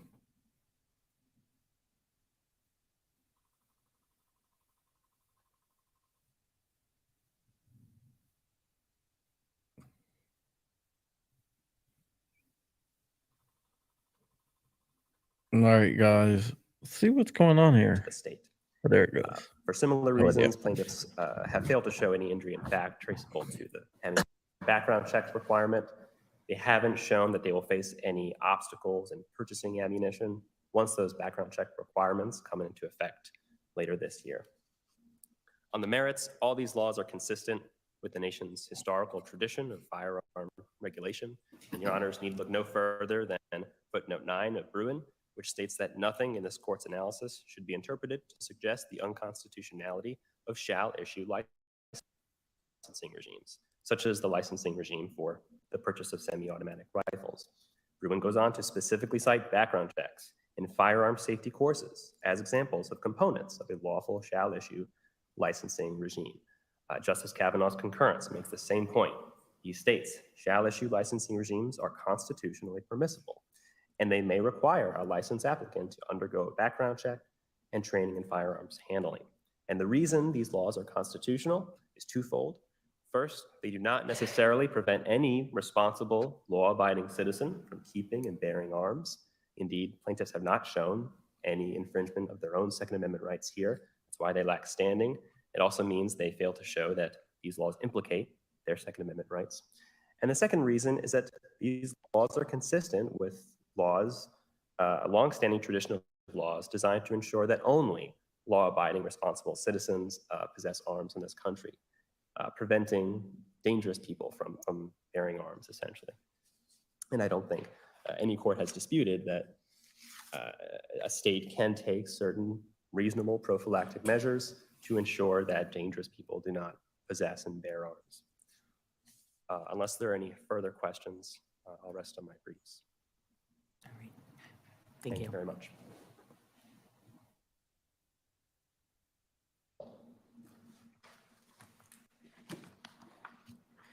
So what might actually assist the court, if you turn in the appendix, I mean, you'll find the one-page chart that brings our case down to the A, B, and C, so that you can see how these laws both operate and then the theory of law behind them that we are arguing. What is in the record, also right at the same point, is the 6-page chart. So when my learned colleague talks about these safety rules and regulations, and you and I, Judge Lynch, get into a discussion of what is vague, is part of what we've been dealing with is that the law directed the agencies to promulgate rules and regulations, to promulgate the curriculum for the statewide firearms training, to issue different kinds of documents, of which they haven't. They have not. So when my colleague stands up here and says, well, nobody's having a problem getting guns, it's not true, because my clients in their declarations and with full standing can say, as a dealer, it is illegal for me to sell a semi-automatic rifle to a customer who does not have a standalone semi-automatic rifle permit. You go to the chart and you see, why is that? Because the New York State Police have failed to issue what the format is for this permit. So no county clerk in any county is capable of issuing the semi-automatic rifle permit. My clients then pivot to the customer side of the counter and say, we can't buy one. And the state cannot force my clients to become ignorant, to walk into a colleague's dealership, for example, and say, gee, Judge Lee, would you mind selling me a semi-automatic rifle? And pretend like they don't know that the law is it would be a felony for Judge Lee to sell us a semi-automatic rifle without that freestanding license. This is what we mean about the scheme that New York State is perpetuating here. There is not a single person in the state of New York who can get the training required as of September 1st for a permit because the state police has failed to issue the standardized curriculum. And my colleague is incorrect as to the law. Section 400 of the penal law does not in any way distinguish between renew and recertify. It is not defined there. And as I set out in my papers, exactly how many times each word is used. The word renew, 39 times. If my colleague's interpretation is correct, then there's nobody who can actually renew their permit. They have to go on a fresh application every single time, which clearly is not what is intended here by the law. So we are at a total standstill. And what is happening on the ground is a combination of both ignorance and turning away. Dealers who are actually conducting sales that they know or should know are illegal. Customers who, through public education, not undertaken by the New York State Police, but frankly by the proliferation of cases and radio interviews I've been doing and so forth, are becoming aware that the county is issuing, for example, an endorsement onto a concealed carry permit, a little stamp that they're adding to your concealed carry permit. They are saying this is sufficient, go forward, buy guns. But then the New York State Police website recently is saying that's not correct. Plaintiffs in Gazzola versus Hochul, they do not use those words, I only wish they did, but that our theory is correct. You need a freestanding license. So what is happening on the ground right now in New York is a total collision. The black letter of the law versus the papers of my colleague versus the New York State Police website. It is not a situation that we have experienced in New York. It is not a question of, was the Sullivan Act taking care of it? No. What was taking care of it was this Bible, the White Book, what I live by every day doing federal firearms compliance law, which states with clarity what is to be done, on what date, with who. We understand how the Second Amendment has worked without judges, without courts, without precedent, until this governor last summer passed these laws directed at my clients only the dealers. Aren't Nobody those, else that who is a white book is also aimed only at the dealers, right? Anyone who has a federal firearms Yeah. license, so also manufacturers, importers, Yeah, exporters. so again, yes. the same sort of thing here. But It's it is- so you're saying it is- that they haven't issued their white book yet? No, far from what we have here. Congress, since 1968, has very carefully, and with 3 major enactments, gone through and culled through and organically derived the system that you see today that we use. New York State, in my reply, I walk you through it, took laws Congress has already repealed as being unconstitutional from the original 1968 Gun Control Act and taken that out of the garbage can of Constitution and passed it. And they are claiming these are new laws. They are not. And I cite you chapter and verse through just 3 of those examples in my reply papers, where 2 of the original pieces from the Gun Control Act now show up in New York State law. And 1 ATF regulation that was proposed but not adopted because Congress interceded now becomes part of the new law that we challenge. We are the only statute that has not been adopted by any other state since last summer. The CCIA in sensitive places is a bit like chickenpox, right? We have cases going on in at least 7 different states with very similar laws.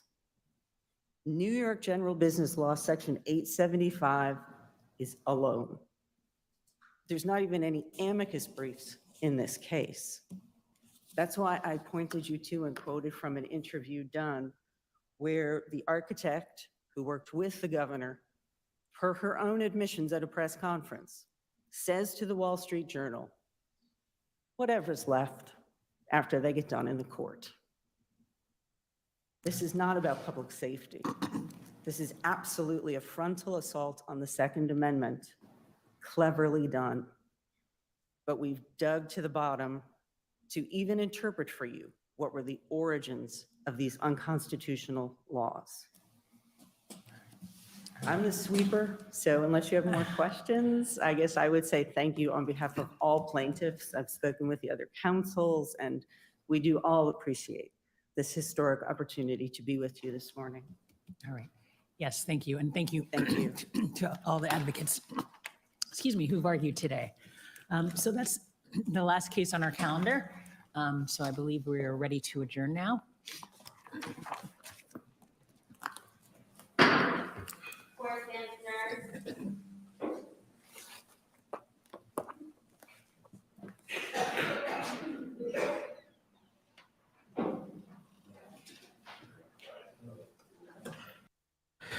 All right, guys, that was five cases in the Second Circuit Court. Let me go ahead and remove this here. And I'm going to stop sharing the screen. Rich had to take off, I guess.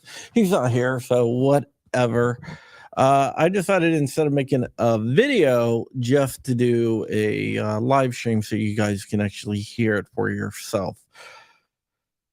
Let me just say the judges in this case, I just want to give you a breakdown of where they stand. There is a Obama appointed judge, a Biden appointed judge, and a George H.W. Bush appointed judge. None are really friendly to guns.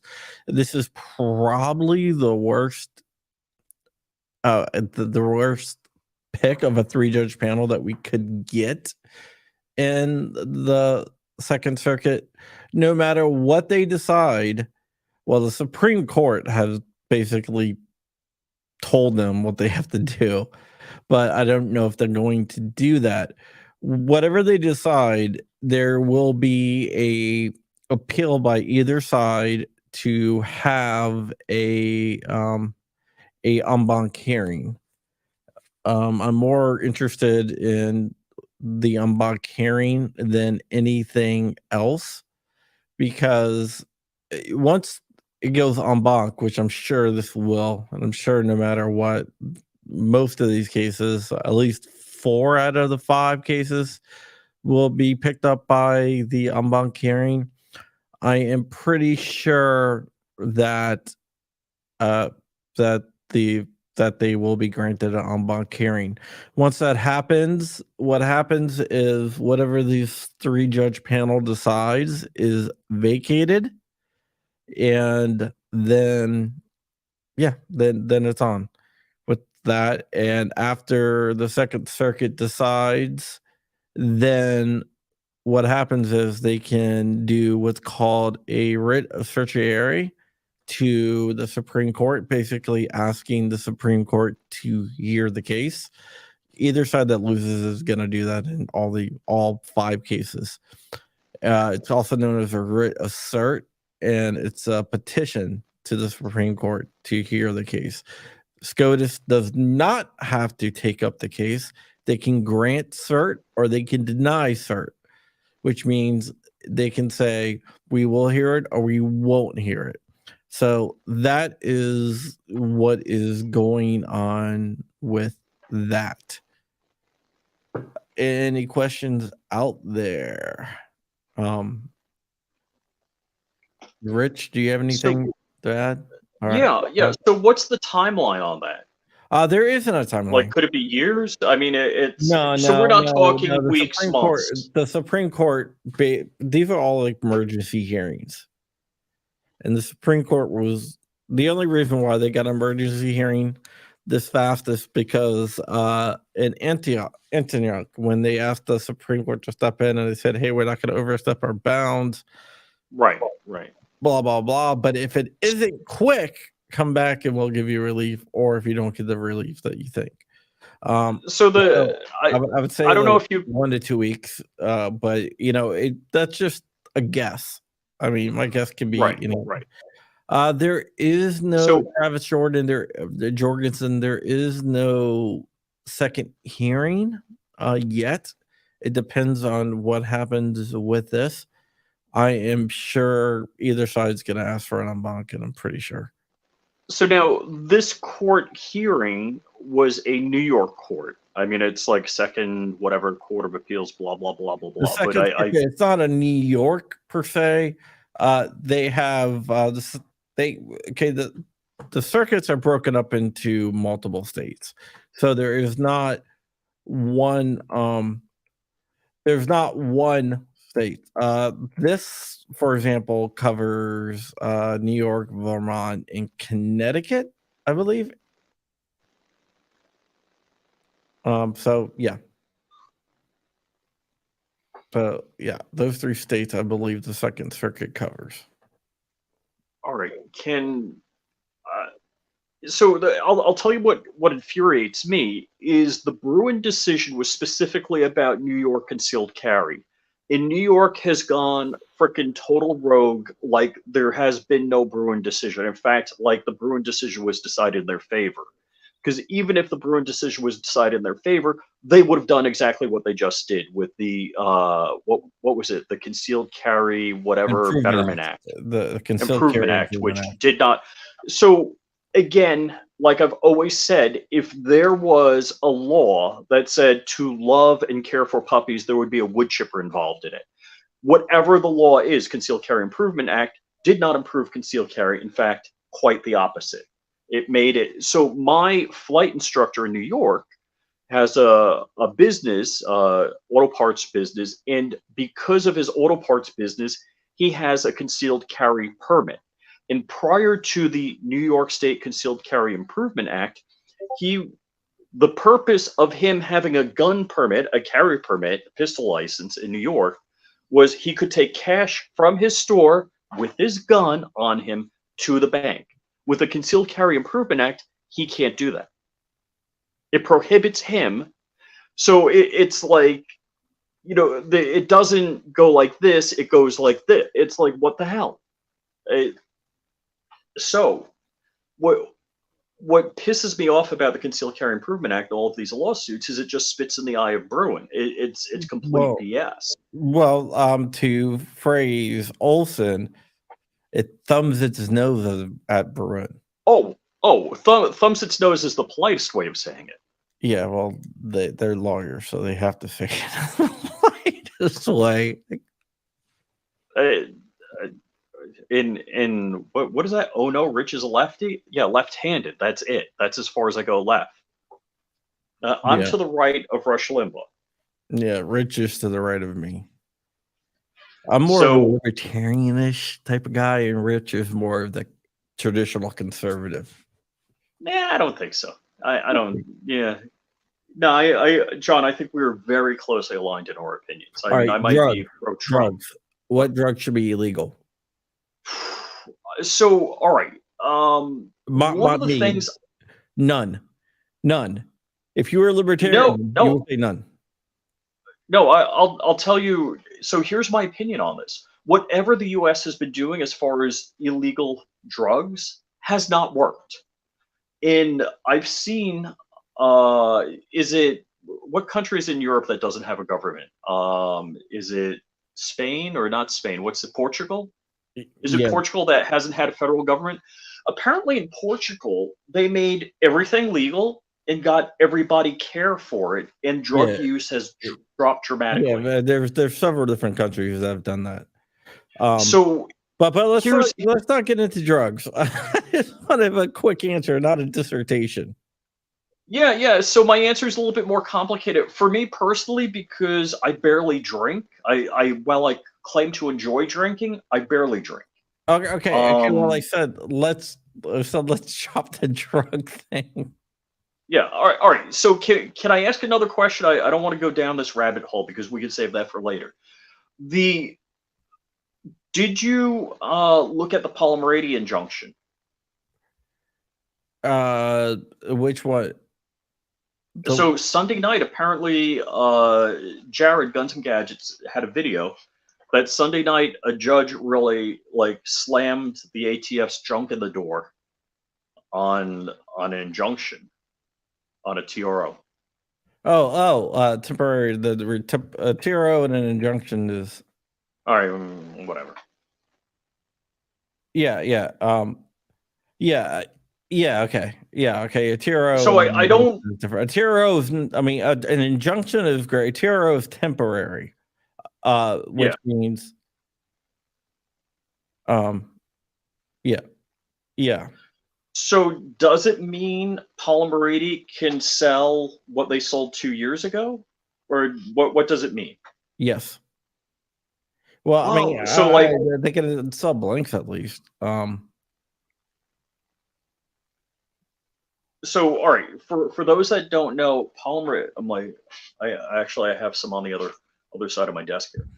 What has been going on is Polymer 80 has been selling their frames without the jig, and another company, DLD Hardware, has been selling the jigs.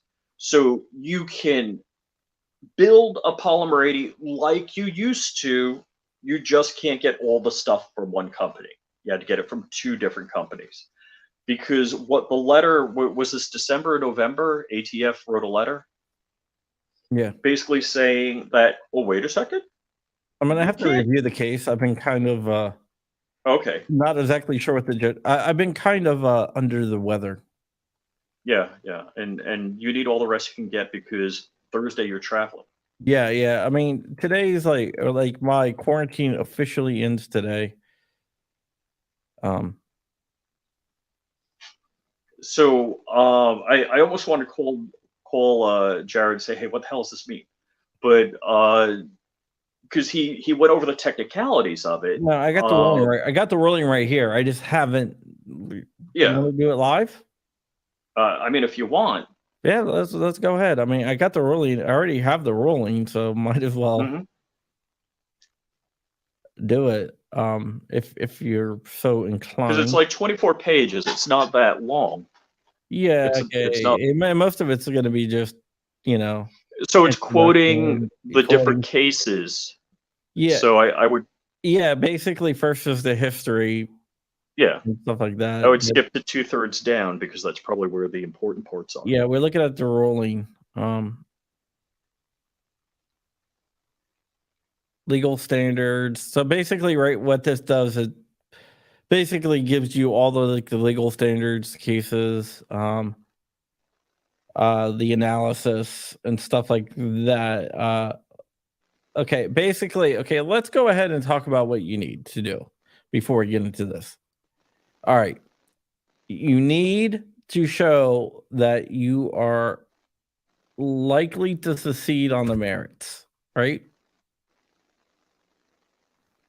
And right. So this is for TRO, temporary restraining order. Yeah. And then you need to show that you have irreparable harm. And what I mean by that is that you cannot be made whole by money. Like if you're going to go out of business, right? It doesn't matter if the government say, oh, well, you lost that many cells. So here's a check to cover that many cells that you lost, but you're out of business now, right?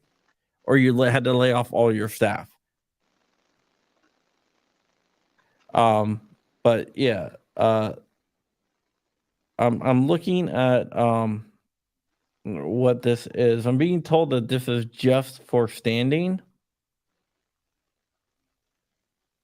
Parts that may become receivers are not receivers. Digital realty, blah, blah, blah, Gun Control Act. So yeah, quotes the GCA, I'm reading talks it. about, who delegated power to who over what time and for what things. Oh, sorry, kind of a fast read, I think it goes through the Administrative Procedures Act also.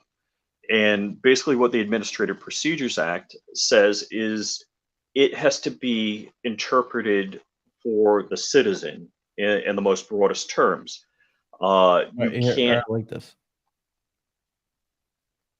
I read really fast. That's why when I try to read out loud, sometimes I get jumbled up because I read extremely. Rich can tell you.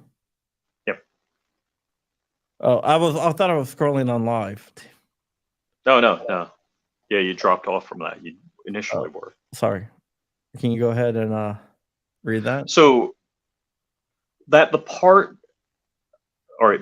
firearm part is designed to be or may one day become a frame or receiver does not change the fact that in the moment it is not the frame or receiver of any such weapon.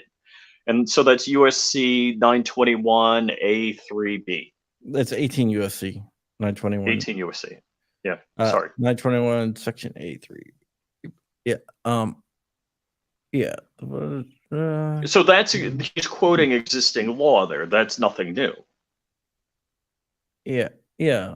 So basically, Actually. what if I understand correctly, what he is saying is that the ATF has overstepped its bounds, which violates this particular law. Also, more interesting, what they say Oh, well, a is, weapons kit is not a firearm.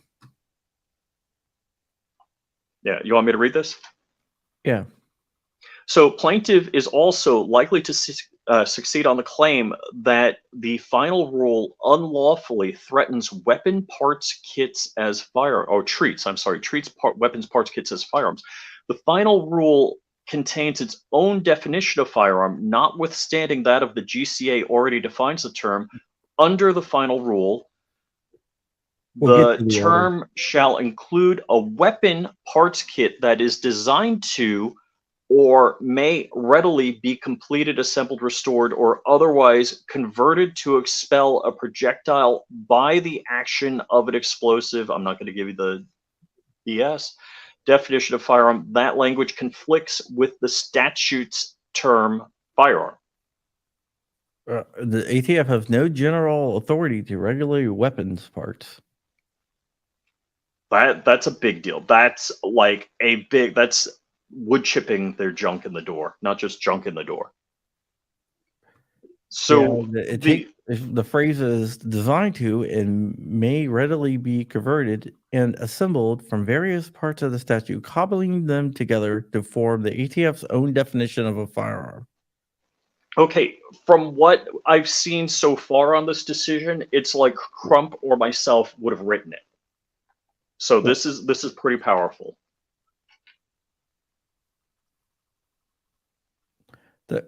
The statutory context repeatedly confirms Congress intentionally chose not to regulate weapons parts generally.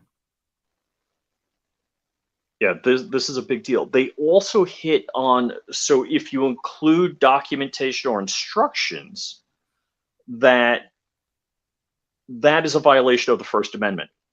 I was like, wow, I didn't even think about that. No, have irreparable harm. So we're going to get down to the order because we all know it's going to have irreparable harm, right? It's So so I met with Polymerity at SHOT Show, and I don't want to say I met like I had a formal meeting, but in talking with them, the new bridge frame, they would not give us instructions on how to convert it to a firearm.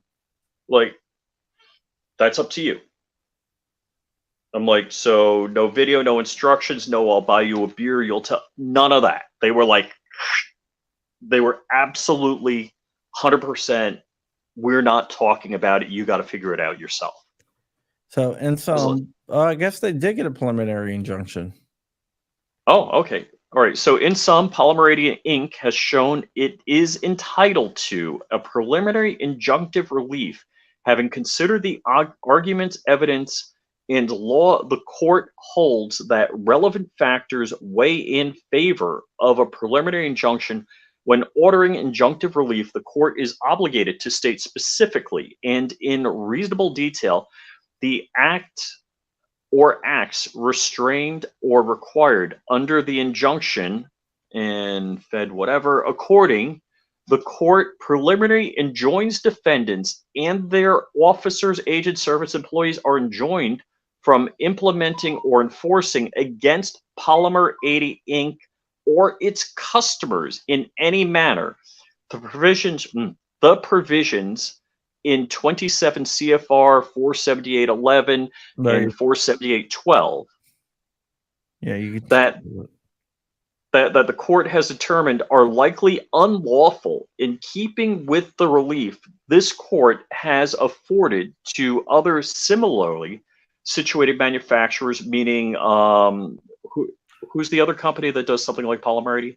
I can't think of the name. They're in Texas, I believe. Yeah, 80% arms. 80% arms. Thank you. A few. No. The court also extends the injunction to Polymer 80's customers who must be willing to transact business with Polymer 80 without fear of criminal liability. This is powerful. In order for Polymer 80's relief to be effective, the court defines customers as individuals or entities who purchase directly from Polymer 80. Keep scrolling. product classified as firearm under 27 CFR 478.11 or 478.12C, this definition does not include persons prohibited from possessing firearms. In conclusion, for reasons discussed, the court grants, in bold, uppercase, plaintiff's motion for leave to file an overlength brief and for a temporary restraining order and preliminary injunction. The court orders that the defendants and officers, agents, servants, and employees are enjoined from implementing or enforcing against Polymer 80 Inc. or its customers in any manner the provisions of 27 CFR 478.11 and 478.12 that the court has determined are likely unlawful. The court waives the security requirement, which I'm not familiar with, so ordered, F you all, ATF or AFT. Yeah, that's a pretty. Reed O'Connor is a pretty good judge. That So whole this- circuit is freaking awesome, dude. So this judge, I would say, has a Brandon, understanding of. No, this only applies to Polymer 80. They didn't enjoin the whole law. And I call it a law on purpose. Yeah. So, right in this, so the other court, what was it, 80% Arms, had a similar action happen. So you can buy kits, complete kits. You don't have to second source anything. You can buy complete kits from 80% Arms. You now, according to this, can buy complete kits from Polymer 80. Now, I looked on their website. It didn't seem like that has changed. Well, yeah, But it Polymer 80 appeared- doesn't sell them directly. That's the only. Oh, thing. okay. So it's through distributors. It's through distributors, which I think Polymer 80 is going to have to sell them. I don't think it makes. Maybe it does. Maybe those are considered the customers. I don't know. Yeah, because it doesn't I'm seem not to a lawyer, like so- John said. I don't believe JSD Supply can start selling kits. No. JSD cannot. JSD is not named in this at all. So it seems to be that if you could buy directly from Polymer 80, you can buy complete frames and jigs and tools with instructions. Yeah, let's see what happens. So this is, it's not just ATF's junk got slammed in the door, it's got put through the wood chipper also. So this guy, Reed O'Connor, he has at least an understanding of firearms that John and I do. I'm very, very well written order, very knowledgeable, and holy cow, big deal. And he literally went into, which I did not even think of, the First Amendment rights, that they're saying if you have documentation instructions on how to do this, this makes it even more firearmy. It's like, what? ATF regulates firearms, not documentation, not tools, not kits, not jigs, not parts that can become frames or receivers. They regulate firearms. So this is a complete slamming in a metal door and wood chippering. Yeah, it's a. Yeah. No, because it's an injunction, so it's a temporary injunction, so it's only enjoining one company, whatever. Taylor, I don't think it applies to the CRS case as of right now. I mean, maybe you can twist it saying that. I don't know. So this is the manufacturer of firearms. Taylor, I don't know. Yeah, that's something to ponder. I don't immediately see how it would affect, Matt, CRS Firearms issue, because that was a machine gun. It was quote unquote. The machine gun. I mean, the laws defining a machine gun is a little bit different.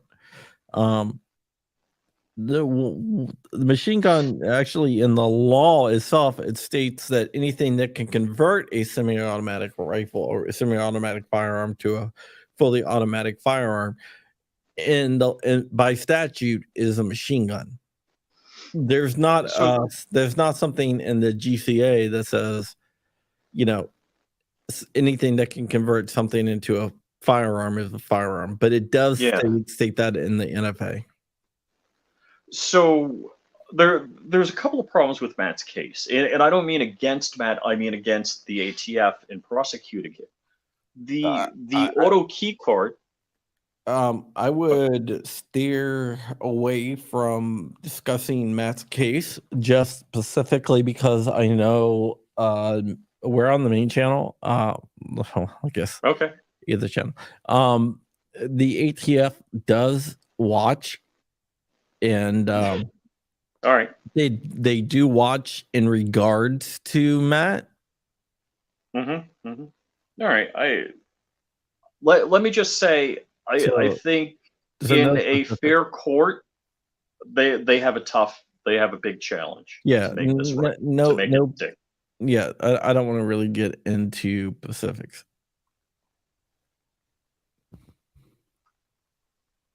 So. And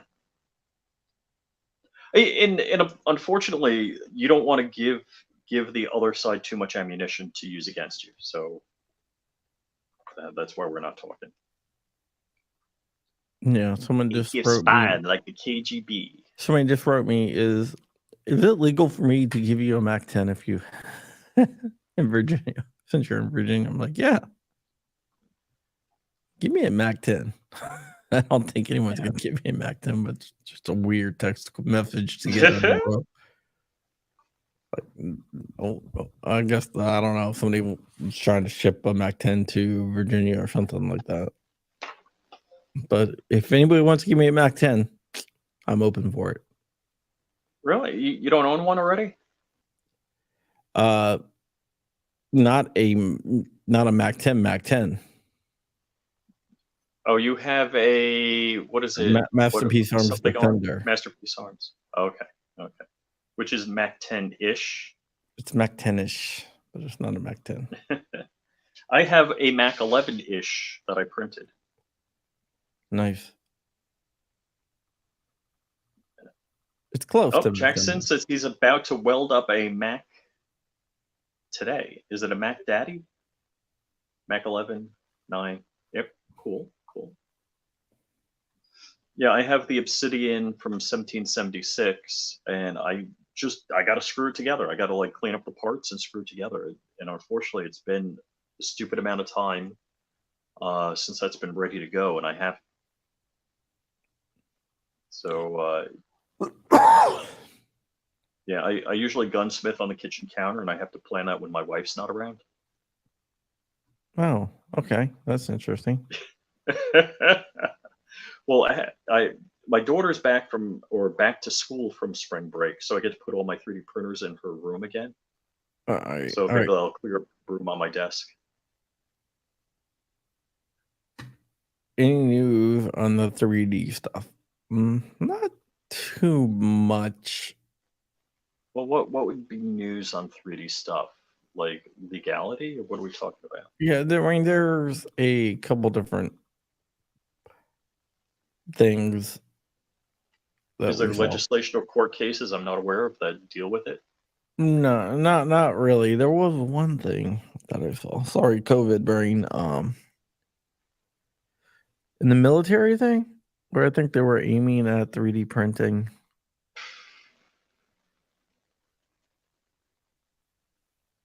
But yeah. All right. Any other things before we go? No, that's pretty cool. I'm not sure functionally what it's going to mean, but yeah. All right. Well, because Polymer can't ship directly, if they work through distributor network. Well, I don't know. Maybe the distributors consider customers, and then I don't know. The people I would go to ask legal questions are kind of busy today. Talked to Olson So, last night. yeah, anything you can share? No, we really didn't talk about like business, like gun business. We talked about Oh, okay. Talked about chickens and eggs. not chickens and eggs, no, just other stuff. Teasing, teasing. But So, yeah. nothing like legal related, like personal stuff, like not like Oh, okay. not like Just personal a friendly stuff, but conversation. just friendly conversation. Exactly.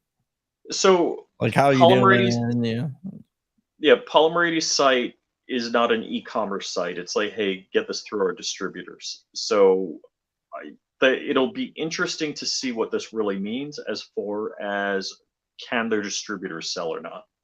Yeah, I mean the whole rule stuff. I think Bruin has changed everything.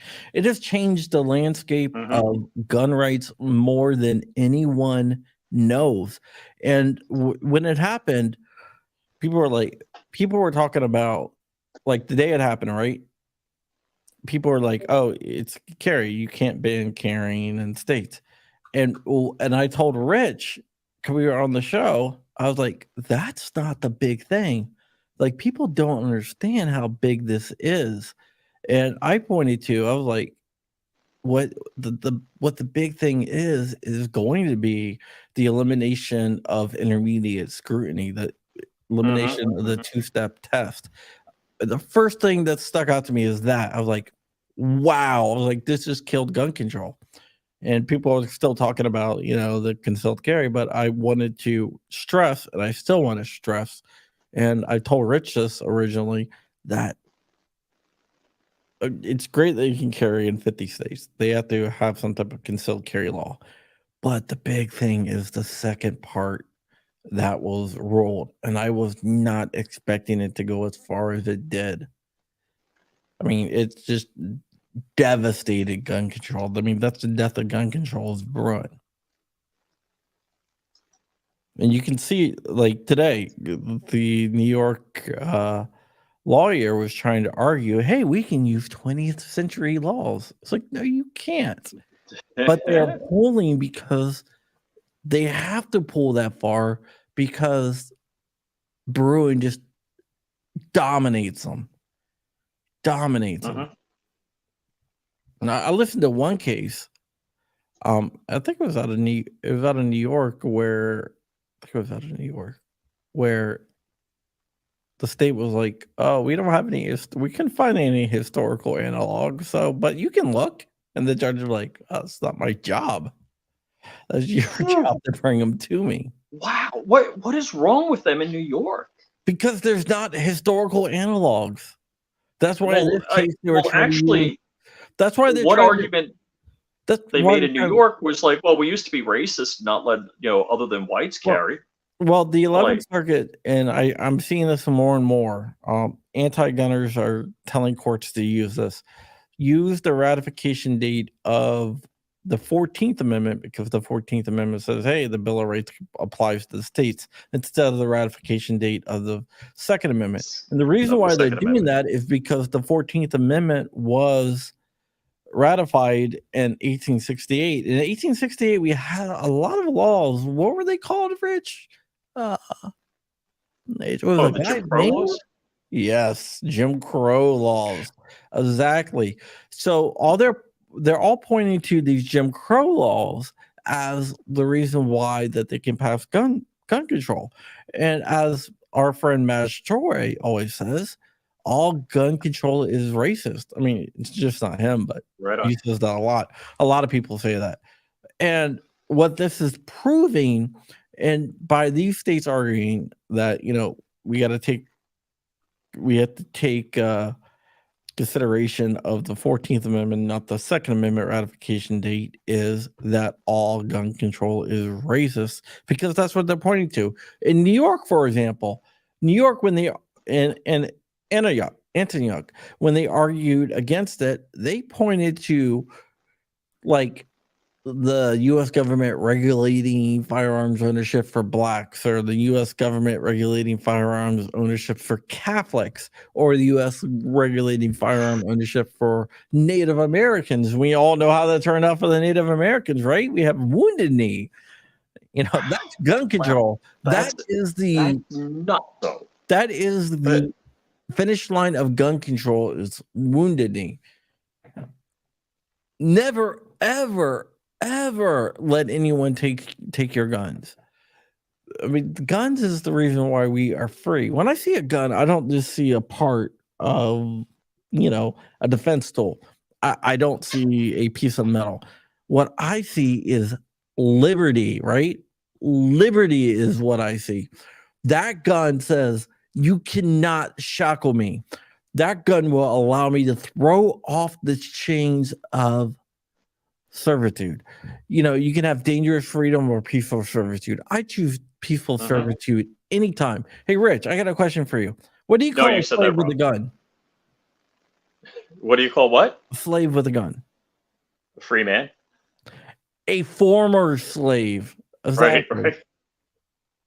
That gun says you cannot control me. You better act correctly because you cannot control me.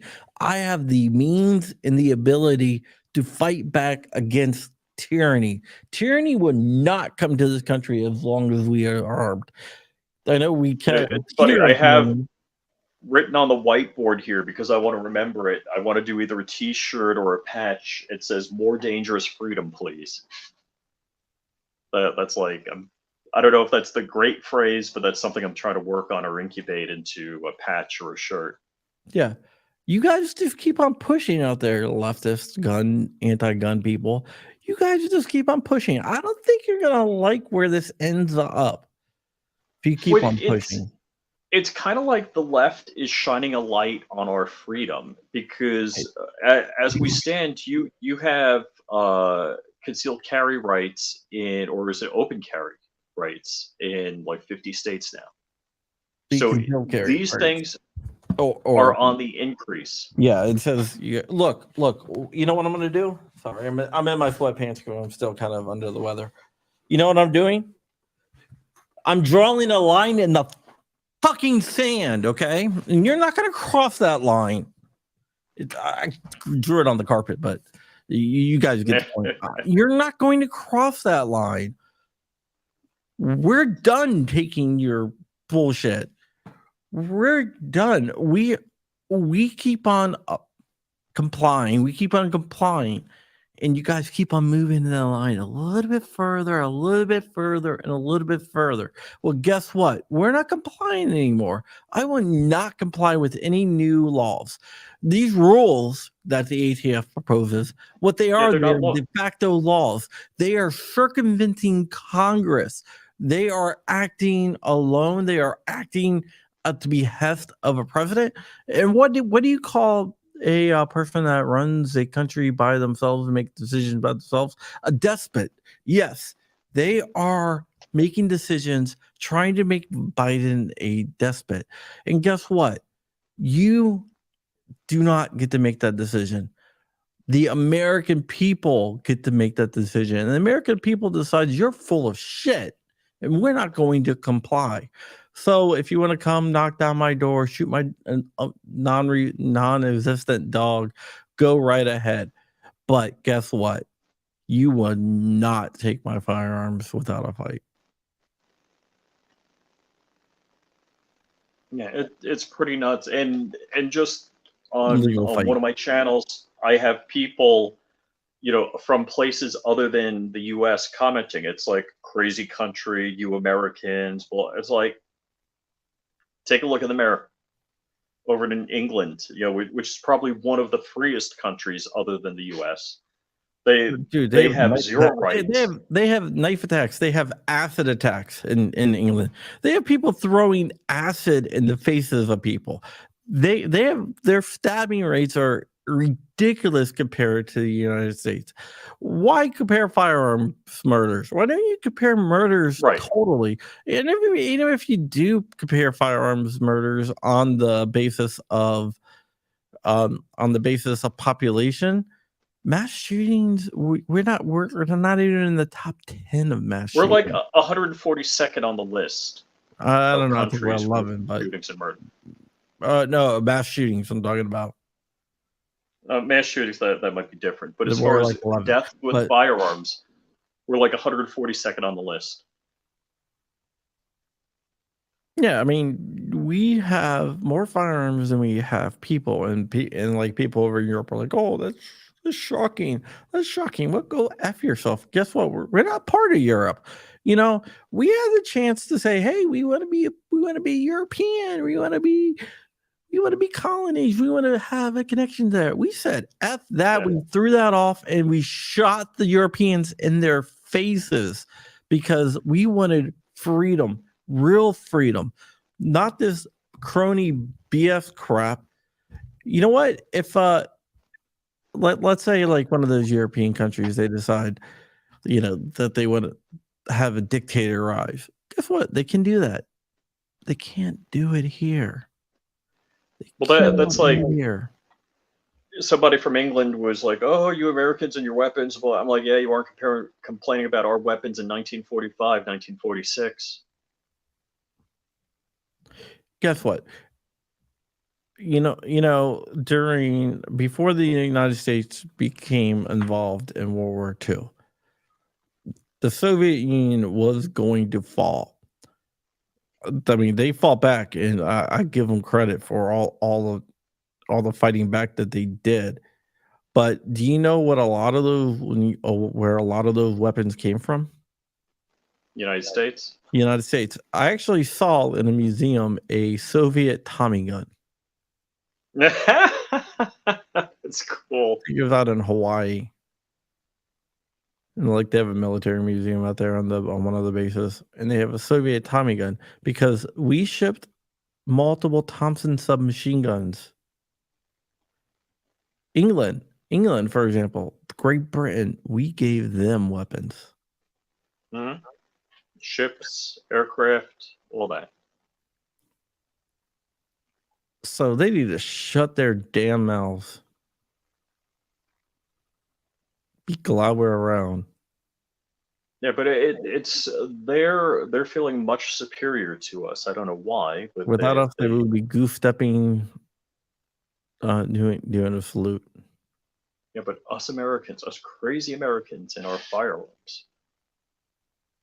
Yeah, well, what a lot of people don't realize is this is just interesting that I saw. Pre-World War II, when you said the Pledge of Allegiance, you used to do the, Oh, yeah. the waving. And that was corrupted by the Nazis, just like the swastika is a. When I lived in Asia, you would see like a lot of products with swastikas on it. Oh man. But it's not because of it's a. Yeah, I know in it's a India symbol. that's a symbol. Well, not only in India, all over Asia. It's a symbol. Like you go to a mall, you're like, wow, that backpack has swastika. Actually, I got a picture of a backpack with a bunch of swastikas on. But I mean, it's supposed to, whatever. All right. So Crumpy, show at 5 or no show? I'm voting for no show because I actually have an invite to. Why not do the show? We just stream for 4 hours. Okay. So for our audience, does that mean no shows this week? Because we got no shows. I gotta meet with my accountant tomorrow night. Then Wednesday's the night I gotta get everything ready. But I haven't. I gotta get my ish ready because we're road tripping to. You're road tripping. I'm road tripping to the gathering. Yeah, I'm flying. And then at the Bloxon Media House, it would be Rich, me, and Paul from Legally Armed America, Paul Glasgow. No dark allowed. Yeah, he's not coming. DLD, that is. DLD after dark. Yeah, but thank you so much for everyone for watching. I really appreciate you spending time with us today and actually getting educated, because I think what we need to know is that we need to educate ourselves better. We have to understand how the legal system works. We have to understand what goes on legally, because they want to keep you dumb and stupid. I'm not saying you guys are dumb and stupid, but that's what they're looking at you guys as dumb and stupid, and you guys are not dumb and stupid. What we need to do is educate ourselves. Information is the great I don't know, equalizer, right? Information, understanding the information, understanding how it works, reading legal briefs, reading laws, reading bills. This is what they don't want you to do. And if they don't want you to do it, that usually means that you should be doing it, because that's the way it is. All right, guys, you can catch Flying Rich Firearms, which is now monetized. That's his B channel. We have Flying Rich is his regular channel, Flying Rich _official. And for me, you can find me, you guys know where to find me. I'm going to be writing an article here in a minute. It's my second one back since actually getting, I wouldn't say better, but getting, I don't know. Getting betterer? Getting betterer. Sorry, I'm still kind of under the weather, so I got COVID brain. I've invited people to the Discord a lot, but now I can't remember how to do it. Oh my God, my brain is just so freaking fried. It's not even funny. Hopefully, I'll be better by this weekend. I'm sure. Yeah, I got it right here. I'm gonna drop the link to the Discord in here. And you guys, if you guys want to join the Discord, go right ahead and join the Discord. I'm also going to drop my locals and dropping in the channel. And I'll drop my Patreon. My locals and Patreon, if you want to support me, you can support me either way. I prefer locals since they're not anti-gun zealots. But a lot of people have asked me to do Patreon as well. So there you go. And with that, I think we're going to roll out here. Thank you so much for watching. Remember, my name is John Crump, and I am here to love you long time.